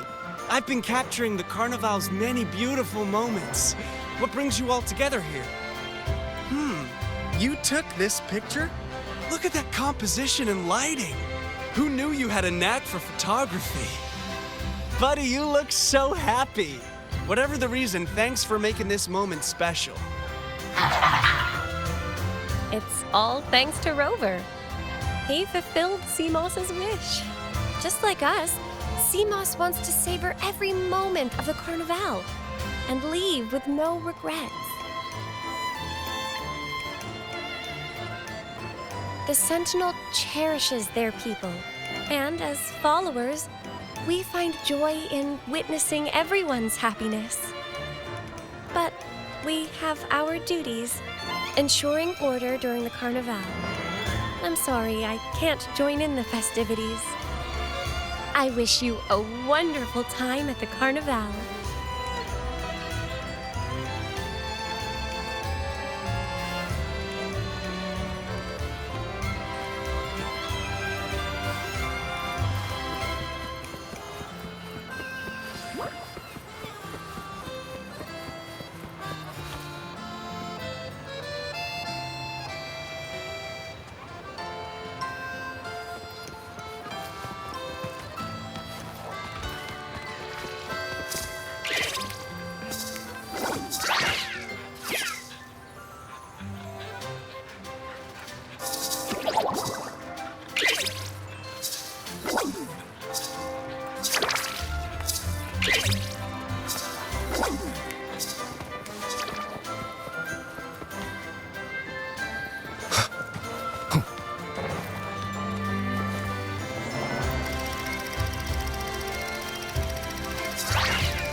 you're here.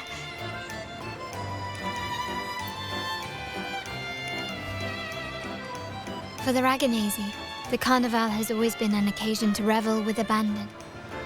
It's what they truly desire.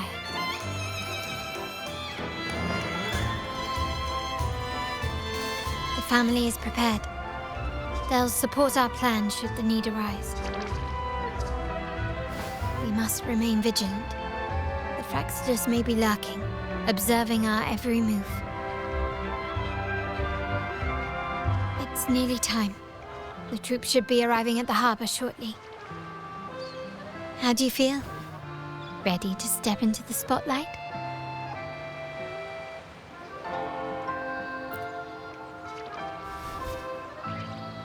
Excellent. We have the skills. Now it's all about improvisation.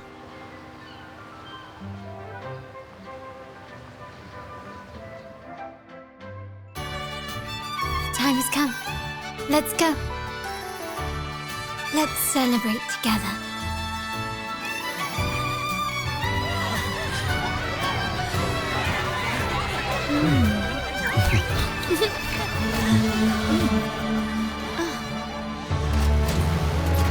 When freedom is unchecked, the insidious evil of division takes root. People of the Center, do not lose yourselves in these fleeting pleasures. Remember what unites us all.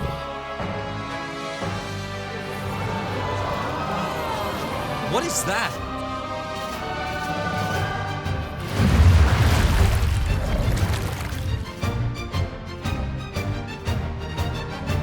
Friends!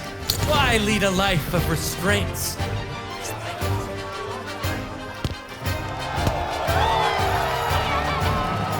Why not live like there's no tomorrow?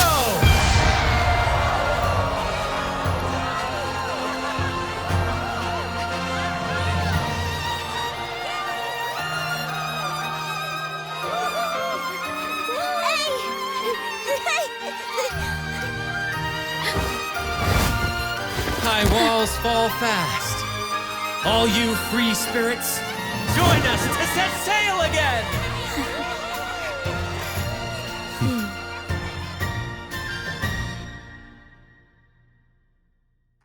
That woman. She's with the Fraxidus. I need to follow her and find out what she's planning.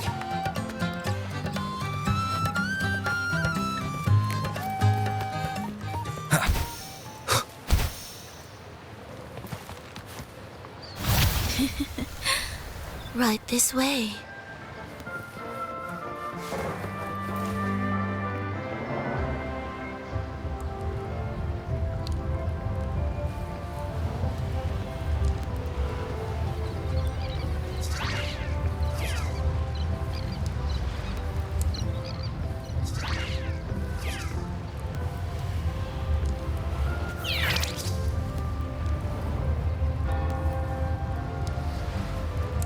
I've lost her again. Where is she trying to lead me?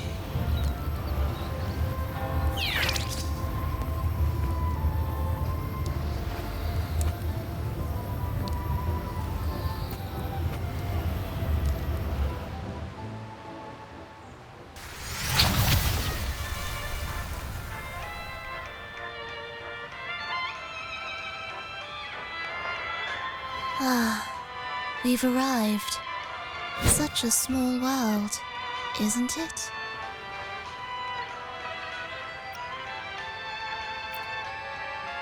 They say the thrill of the chase surpasses the joy of the catch. And with this view of Raguna, one can truly savor its splendor. Decadence, indulgence. That's the Carnival. A vivid daydream and grand illusion for all.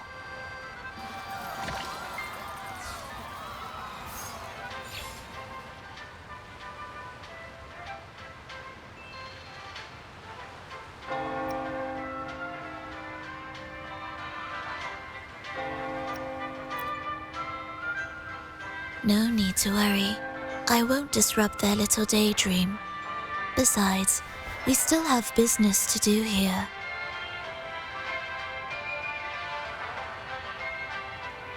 Now that you know what makes the Sentinel so unique, you should know we seek the same thing.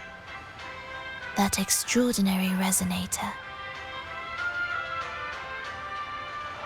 How about I share a little story with you? A gesture of goodwill for our cooperation. Now, patience is a virtue. A story is best enjoyed with a captivating performance, and this stage is perfectly set for it. We're simply spreading the truth through a tale. I'm certain it will pique your interest, so consider this a heartfelt invitation to you and your companions. Join us.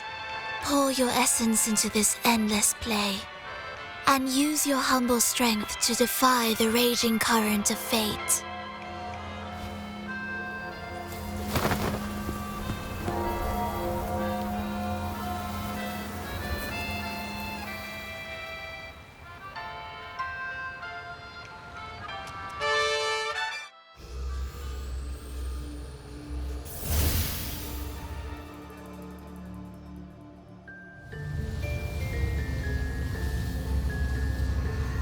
The stage is set, and the curtain rises.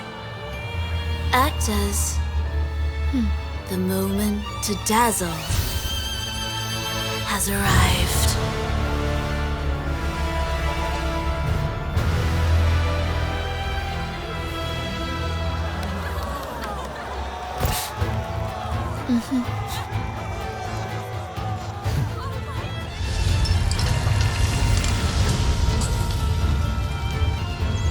The magic is ready to unfold.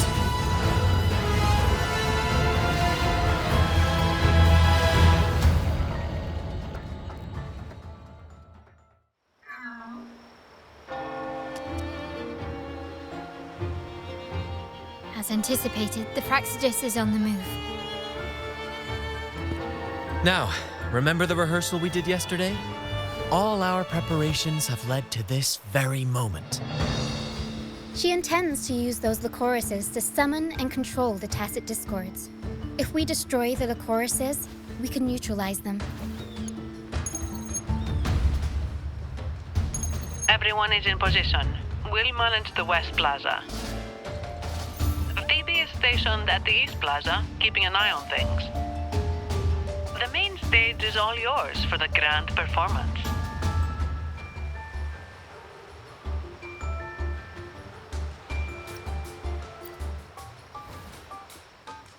I'll take care of the lighting and create the mood to make the performance stand out.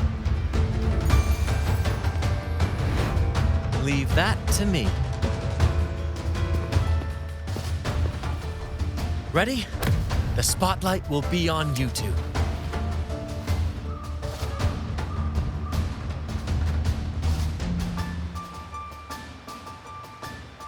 The curtain has been lifted. We can't keep our audience waiting. Then? Ladies and gentlemen, the grandest and most spectacular performance of the Carnival is about to commence. Let us give a warm round of applause as our actors now take the stage.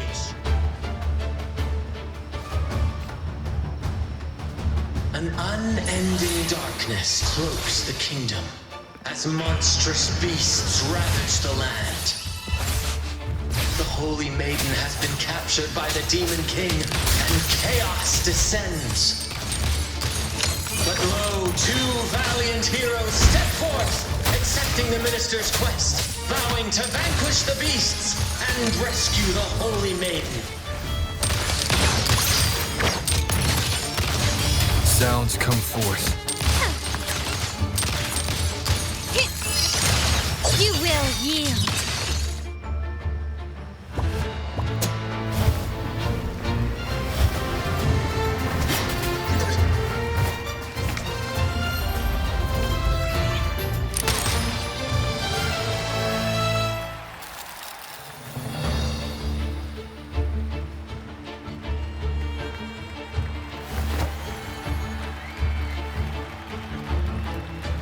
The heroes breached the first barrier, sweeping away the monsters within the city.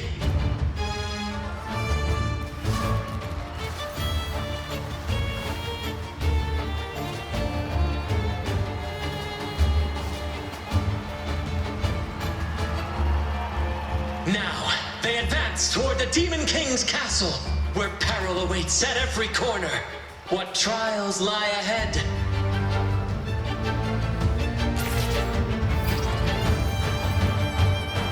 Gently does it?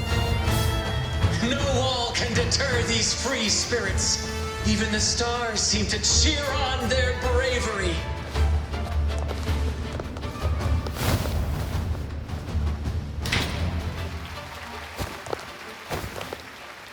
Exercise caution. New enemies have appeared. The Demon King unleashes its minions, long awaiting these audacious intruders.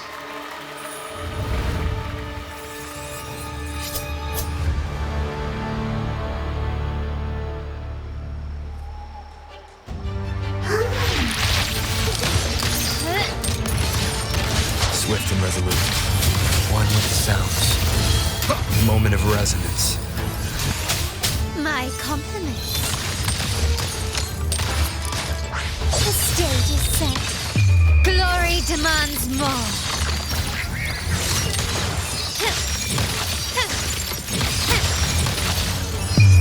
A new era awaits. Don't confront them head on.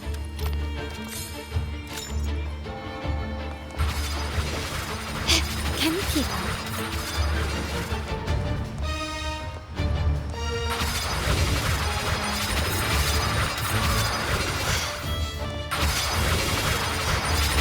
An absurd, impudent display.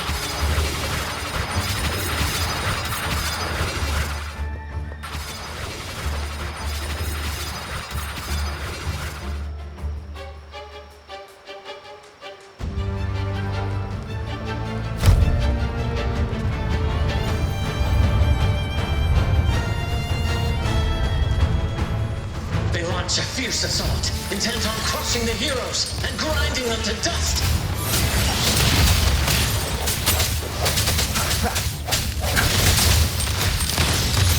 Take this! No hesitation. Victory favors me.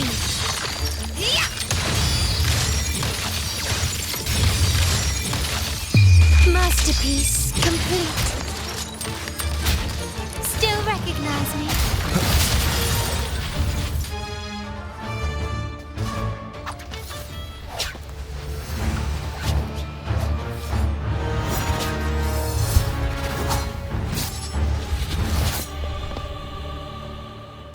Watch out! Now! A sudden twist unbalanced the heroes. Then at this crucial moment, a mysterious figure enters the fray. A divinity sent emissary? Or a spirit from the shadows, perhaps?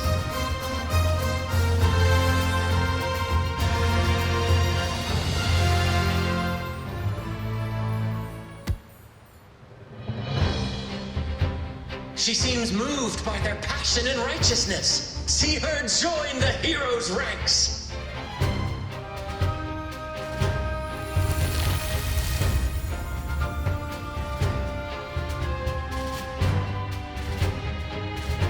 Ah, how delightful.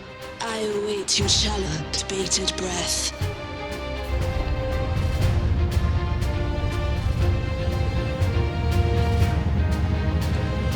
It seems the Demon King anticipated the hero's arrival and has gladly extended an invitation.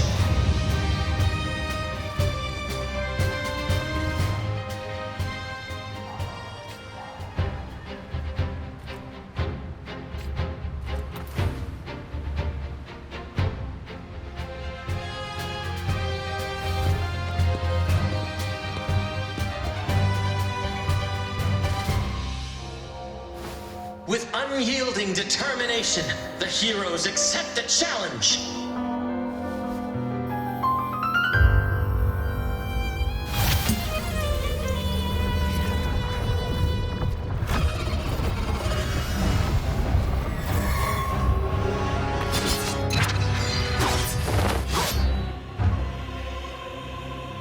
The Demon King reveals itself at last, exposing its hideous visage and sharp fangs. The final showdown is nigh!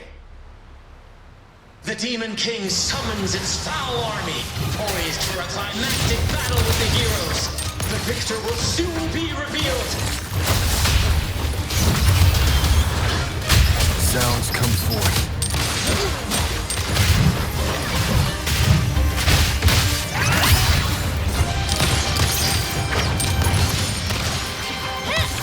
Disperse. One sounds. Mamma mia! Avanti! Figure out. Improv. Performance! Swift and resolute. No hesitation. The end has come.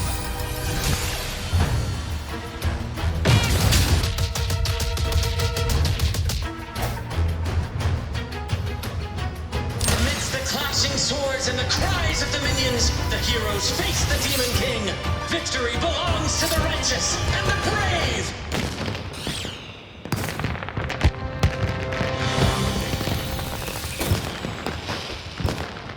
And now, we await the Holy Maiden's return.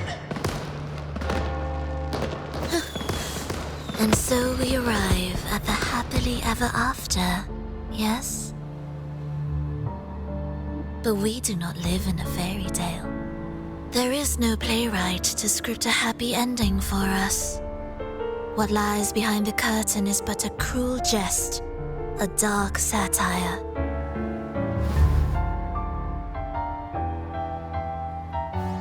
Let me reveal the truth behind that idyllic ending.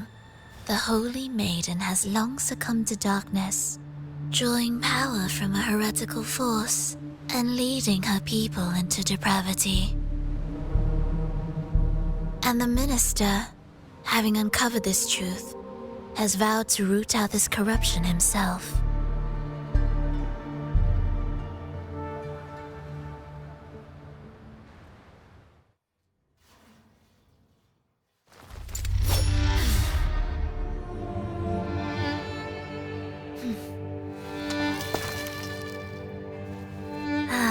Come now, let us embrace the grand climax of this revelry.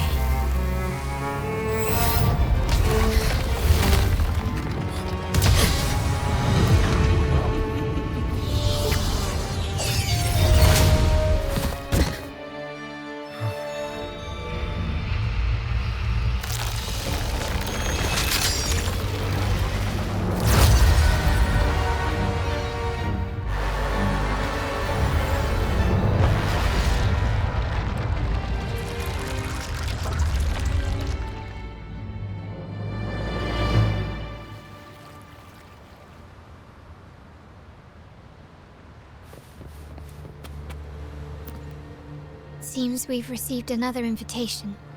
The final stage likely lies beyond this point. Are you prepared?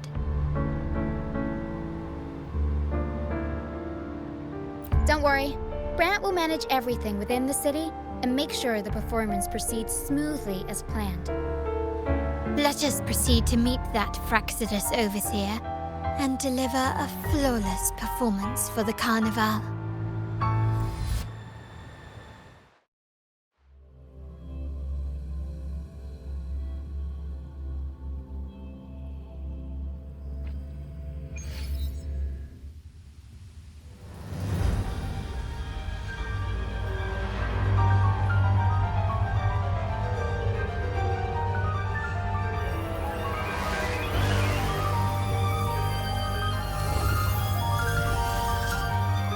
The wildcat has sounded thrice, and the hedgehog four.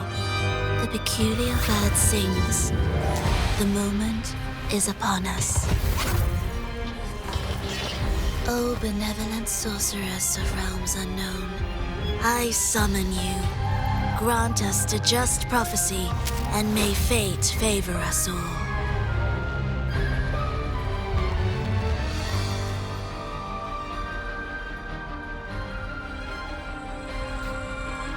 The night veils the world in darkness, while the feast captivates all. Yet you remain clear-eyed, amidst this revelry. The honeyed wine has clouded their senses and quenched their flames of avarice. Yet it has stoked your bravery and kindled the fire within your heart. I shall unveil the first prophecy and shatter these burdensome stones. Abandon the trifles of sentiment, and you shall ascend the throne. To achieve this, a sacrifice of fresh blood is demanded, a purge of the Holy Maiden and all heretics.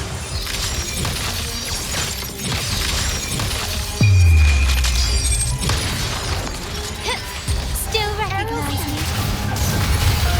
My king, what halts your advance? You have already tainted your feet in the river of blood.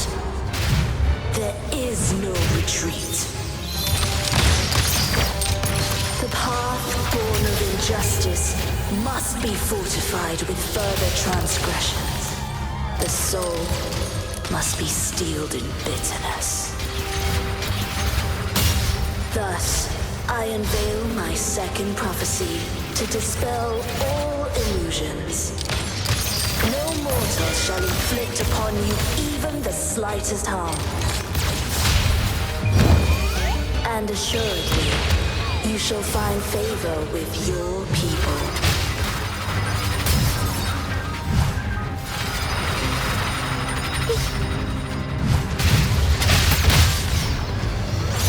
My compliments. Take this!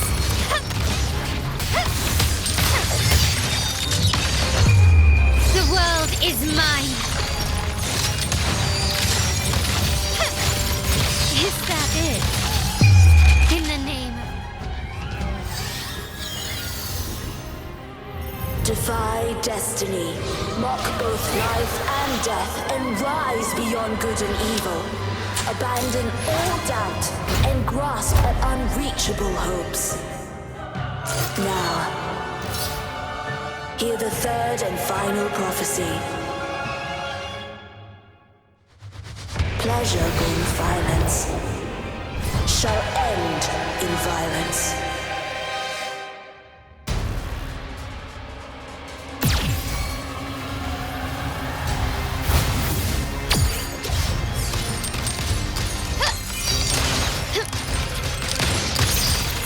Found your weak spot. Arrow step.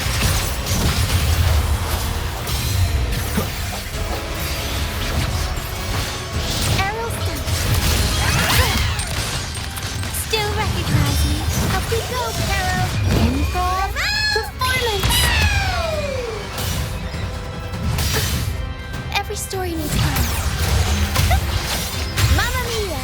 Avanti! I'll warm up the crowd. My compliments. You will yield. Victory favors me.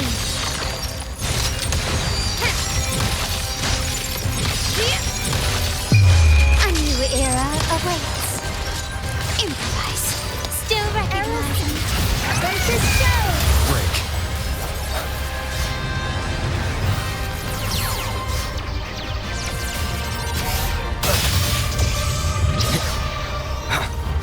The end has come.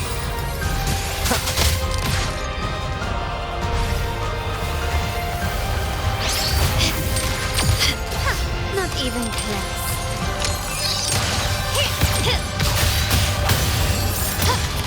Can you keep up?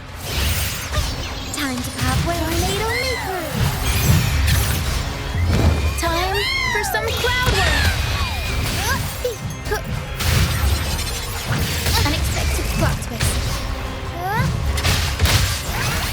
Tempest show. Mamma mia. My compliments.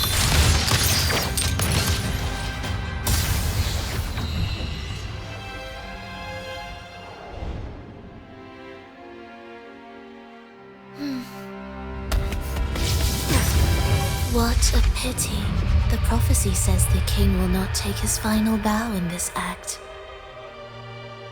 Reality beckons. Have you glimpsed the truth in this dream? 2 prophecies fulfilled, but the third? I await to see how you will rewrite it.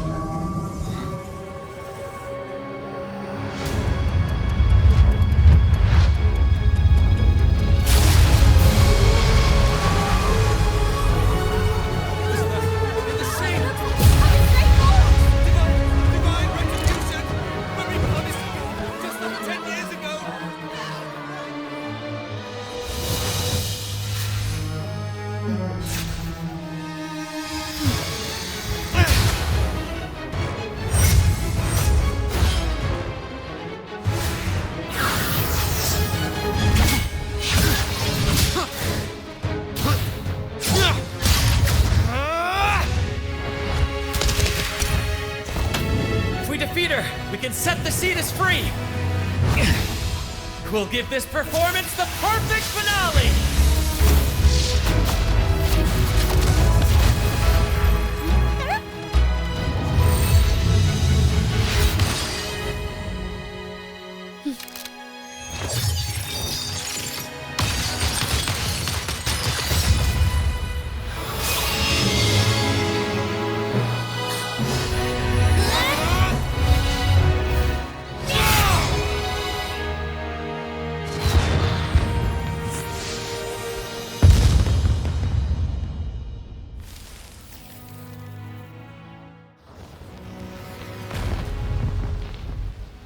Splendid performance.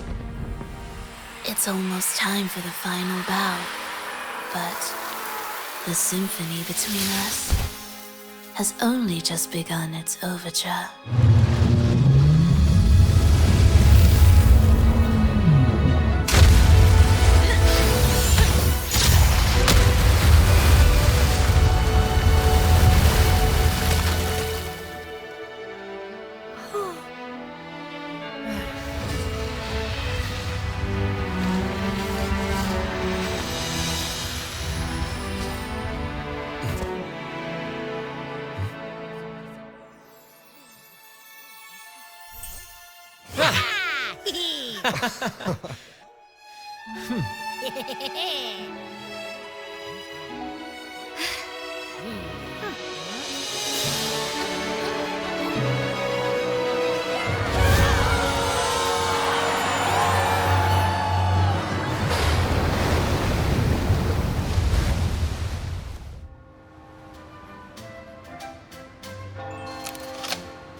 You should take center stage for the final bow. Hear that? The thunderous roar of applause. Ah, it has been far too long. This is the true essence of the Carnival.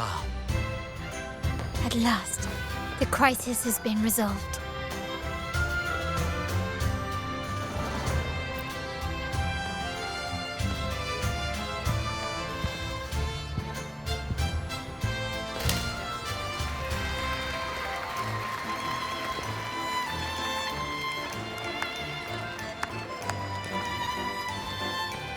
Lord Arbiter, I have heard thy call. I have awaited thee for what seems like an eternity.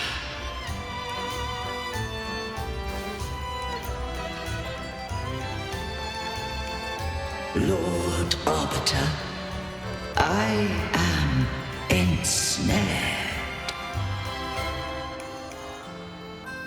Beyond the clouds and among the stars, thou shalt find an inverted tower suspended in the sky. I am there, watching over Solaris from above. The lost doth wander briefly amongst thy kind. Seek her out. She, too, doth move within the fold.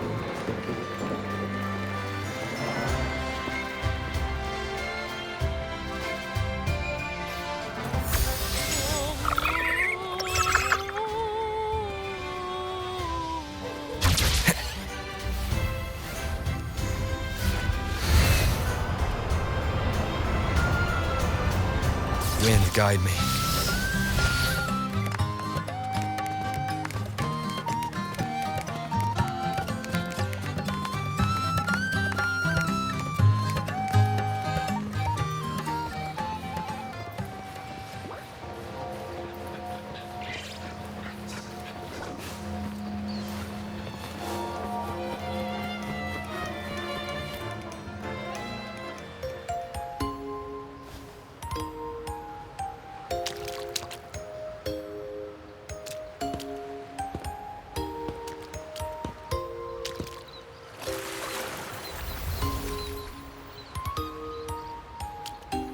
The next move is... Am I getting this right? It feels a bit off.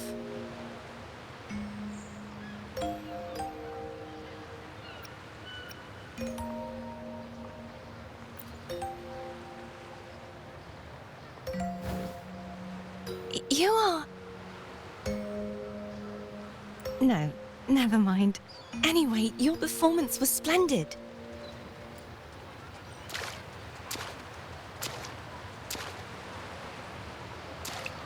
I'm here for the carnival as well. It's been ages since I've seen something as grand as this. I love hearing the laughter and cheers of a crowd, no matter the occasion. Kind stranger, could you show me those final steps from your curtain call?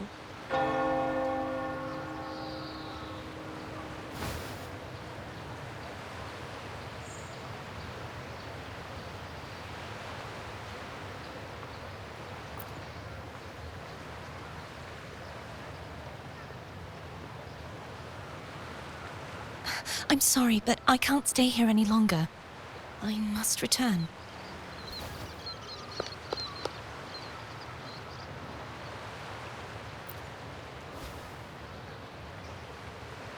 My name? It's...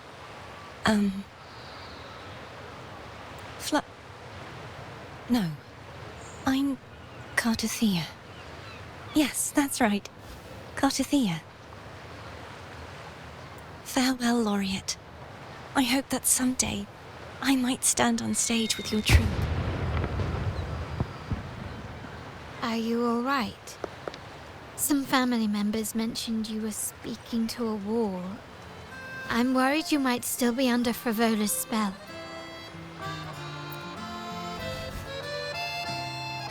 See who? Are you truly all right?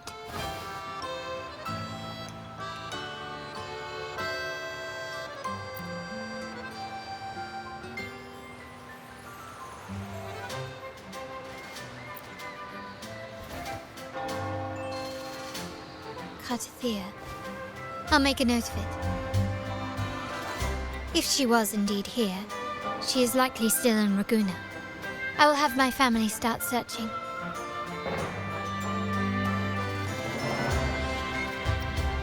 There's still many unresolved questions regarding the Order and the Sentinel. We need time to sort through what we've gathered. Rushing into action now might only alert the Order's spies and disrupt what we've worked so hard to protect. You're right. Cartothea. I will have my family find out more about her. If we find out anything, I'll contact you, and we can discuss our next steps together. Until then, as you suggested, let's keep this carnival going.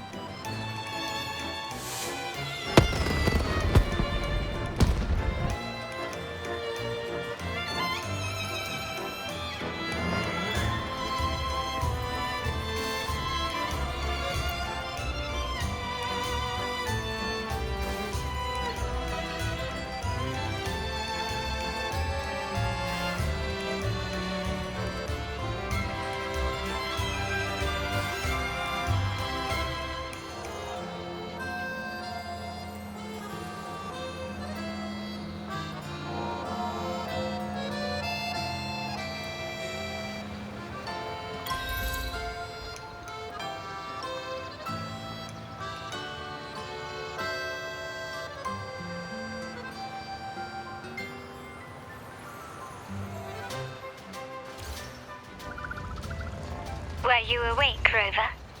I trust you had a restful sleep. We have uncovered some new information about the Sentinel. Please join us at the family's safe house. I've sent the address to your terminal. Brant and Rotia are also here. We are awaiting your arrival.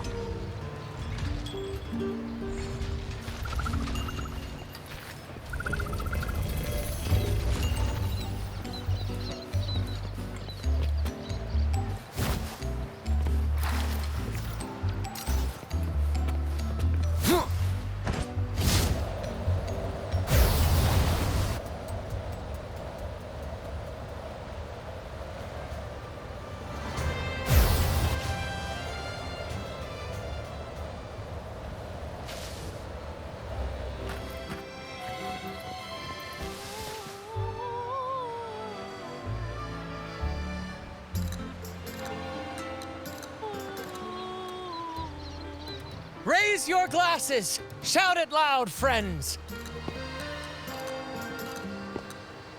To us! To the Carnival! And to our very own laureate!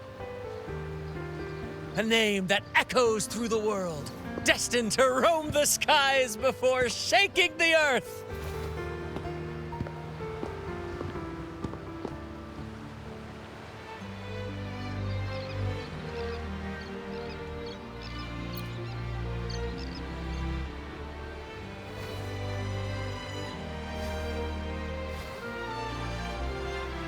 Don't be fooled by how he looks. Brant is already deep in his cups, drunk as a skunk.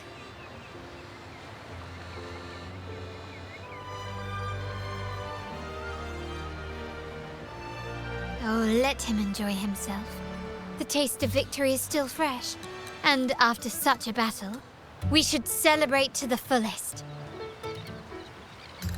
Drink your fill, everyone. This round's on me.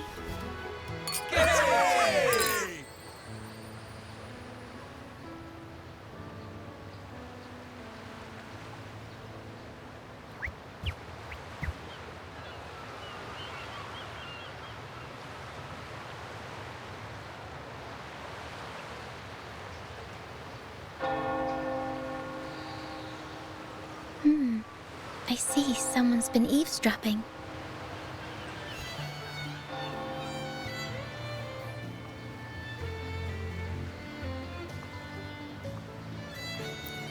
A devout acolyte wouldn't enter such a place without a good reason.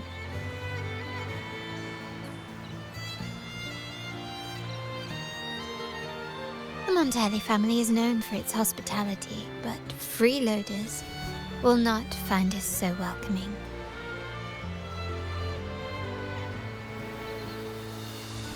Friends, let's keep the mood lively.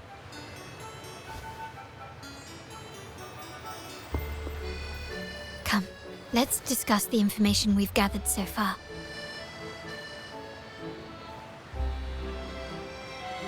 During the carnival, you heard the Sentinel's voice and found a girl named Cartathea. We've dug up some information on her. In the Order, every high-ranking acolyte is given a new name. We contacted the acolyte Phoebe. After some digging in the Order's records, she confirmed that before taking on her holy title, the Blessed Fleur-de-Lis was called Cartathea. But the Blessed Maiden, she martyred herself 20 years ago.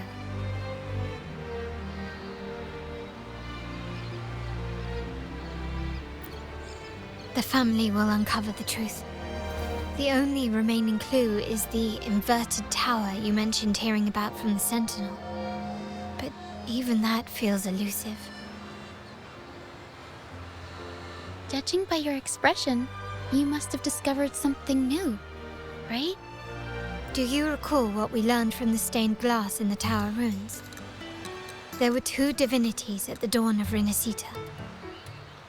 If one refers to the Sentinel, then the other, who could stand alongside them, might be the Threnodian. The two are undoubtedly linked, so uncovering one could lead us to the other. Remember Gilberto from the Physalia family? It took a lot to get him to talk, but we finally got some information from him. As he tells it, the Physalia family's long-revered deity is none other than Leviathan, the Threnodian from the sea's depths. It's hard to believe, I know. But recent events have only reinforced what we discovered from the stained glass. The Physalia family has been on this island since the founding of Renacida, so their worship of the Threnodian may have persisted for centuries. We will attempt to establish contact with the Physalias to build an alliance and gather more intelligence. Rest assured, negotiation is what we do best.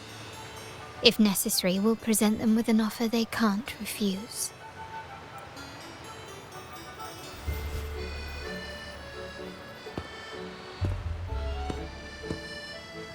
Excuse me for the interruption. Greetings, esteemed guest. The Primus wishes to invite you for a conversation at the Cathedral of Mercury. Would you be so inclined? How curious. Since when has the Primus become so interested in social calls? It could very well be a trap. I'm merely conveying the Primus's invitation. The choice is yours.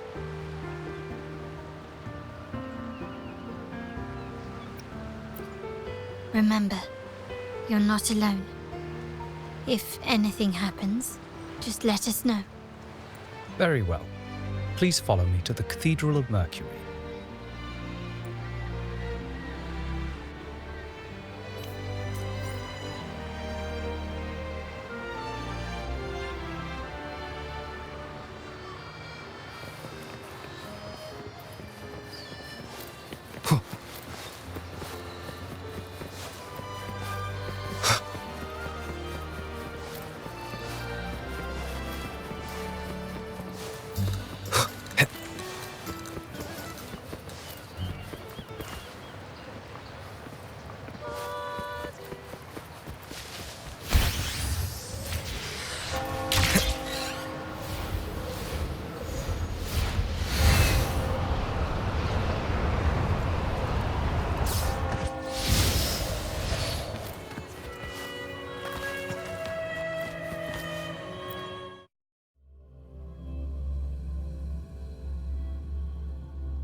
Never before have I seen a day so steeped in both shadow and light.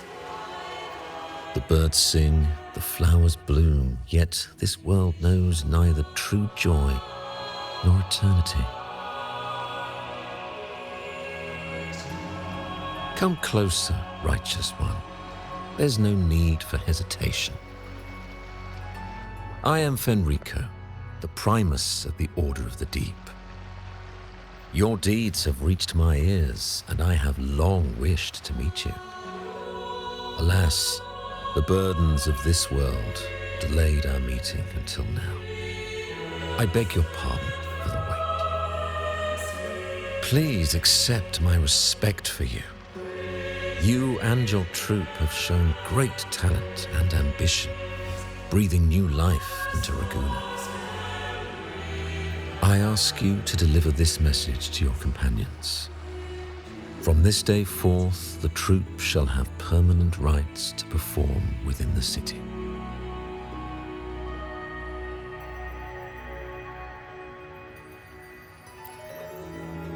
All mortals stumble, but through pilgrimage, they have cleansed their souls and atoned for their transgressions. They have earned their right to return to this divinely blessed land. I understand that questions weigh on your heart. In the presence of a just divinity, speak freely, and I will answer with all the honesty I possess. By the great Sentinel Imperator, I swear to you, there shall be no deceit in my words. You have walked a path similar to theirs. Indeed, you have the right to meet them. However, due to the Dark Tide 2 decades ago, the Sentinel's body was gravely wounded and remains in a state of recovery.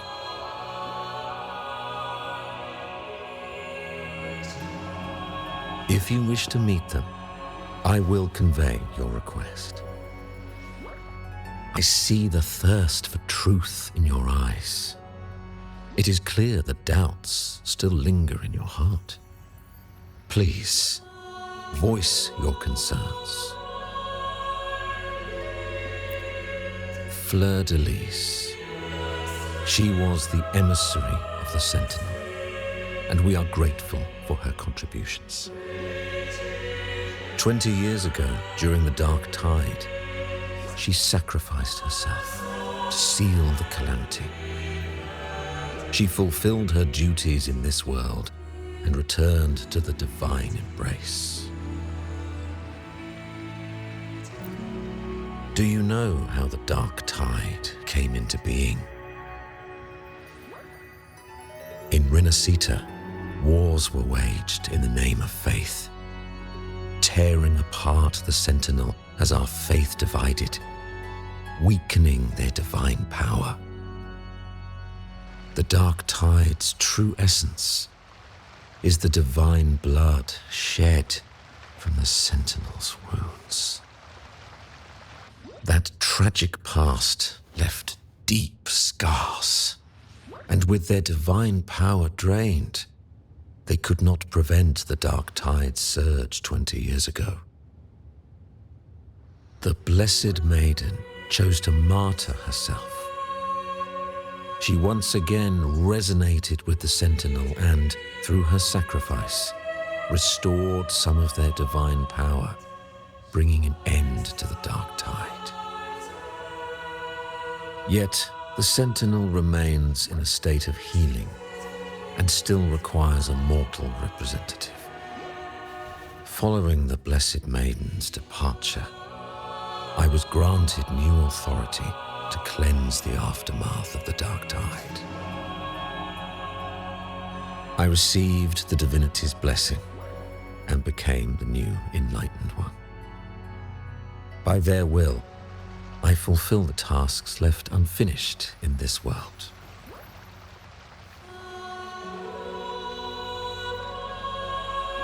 Therefore, we must unify all beliefs, ensuring the purity and unity of our will to prevent another tragedy.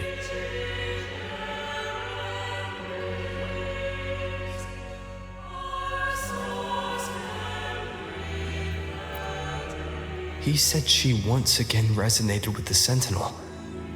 Was that really a second resonance awakening? Sentinel Jue had a trial with Genshi, but my permission was needed to transfer the Sentinel's power.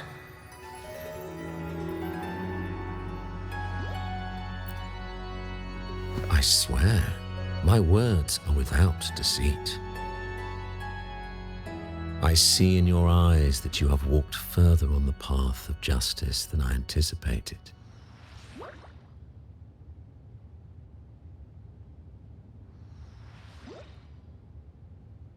Oh, dear Sentinel, please forgive my transgressions. The Dark Tide brought us a blood-stained lesson. To keep our people from faltering, I bound myself to silence, locking away what I witnessed on that fateful day. Fleur-de-Lis, the unrighteous, deceived us all. She was not the Blessed Maiden chosen by the Sentinel. The true Maiden has yet to reveal herself.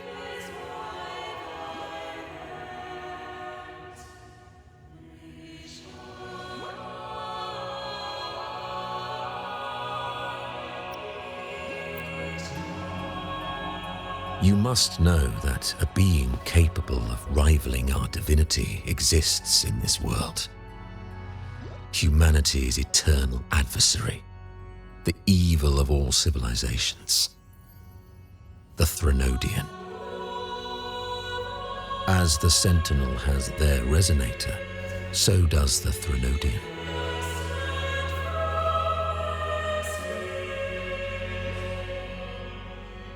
Fleur-de-Lis was shaped, both body and spirit, by our ancient enemy.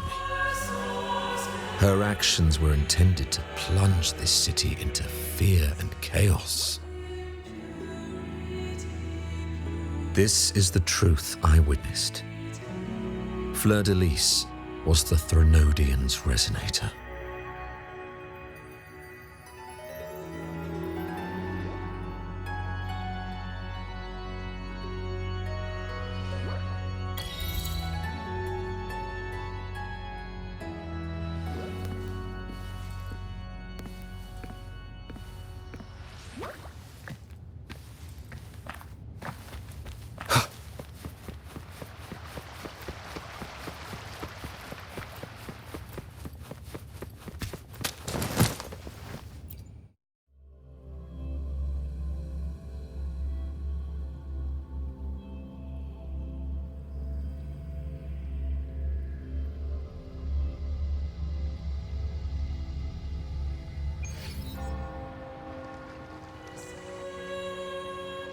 How can that be? That blessed maiden, could she really be the Threnodian's resonator? What if the Primus's words were a bunch of baloney? But we saw Cardathea following the Sentinel's instructions. They wouldn't mix up their own resonator, right? Now my head hurts. Who was she really with? The Sentinel or the Threnodian?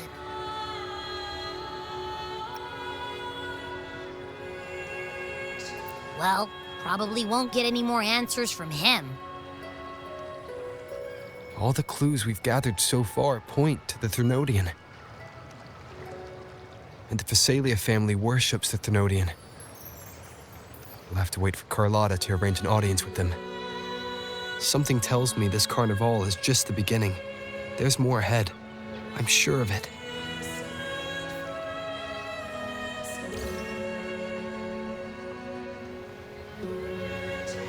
Frolova, you do have a knack for indulging in pointless little chores. Why, there's no rule against an actor making good use of the intermission. Besides, I haven't disrupted your arrangement, have I? The one from a faraway land who discerns the truth dares to raise their sword against the divine. In response, the slumbering gods break free from their shackles, revealing their true forms. The possibility of the second resonance awakening is now a certainty, so we just need to see if that special resonator truly exists. Was the Blessed Maiden a resonator for the Sentinel or the Threnodian? Or both? If so, a resonator capable of wielding both powers. I am eager to see how this story ends. Cristoforo, if you don't want to spoil the next act, I might have to give your carefully crafted plot a little nudge. Speaking of which, that rover shines brighter than anyone else in your play. Do you find him interesting as well? Frolova, it seems we walk different paths. I don't share your fondness for that sort of puppet theater. I merely place the characters on their stage and they act out their fates, driven by their own volition. To remain courageous amidst absurdity, to pursue a spark of divine grace. This, to me, is the truest essence of humanity. Don't you think? Even the most pristine cadence of death pales beside the untamed, fervent, and tenacious spirits of the living. In their journey, they resolutely overcome all obstacles. They pursue, they tear, they burn, simply because they desire to.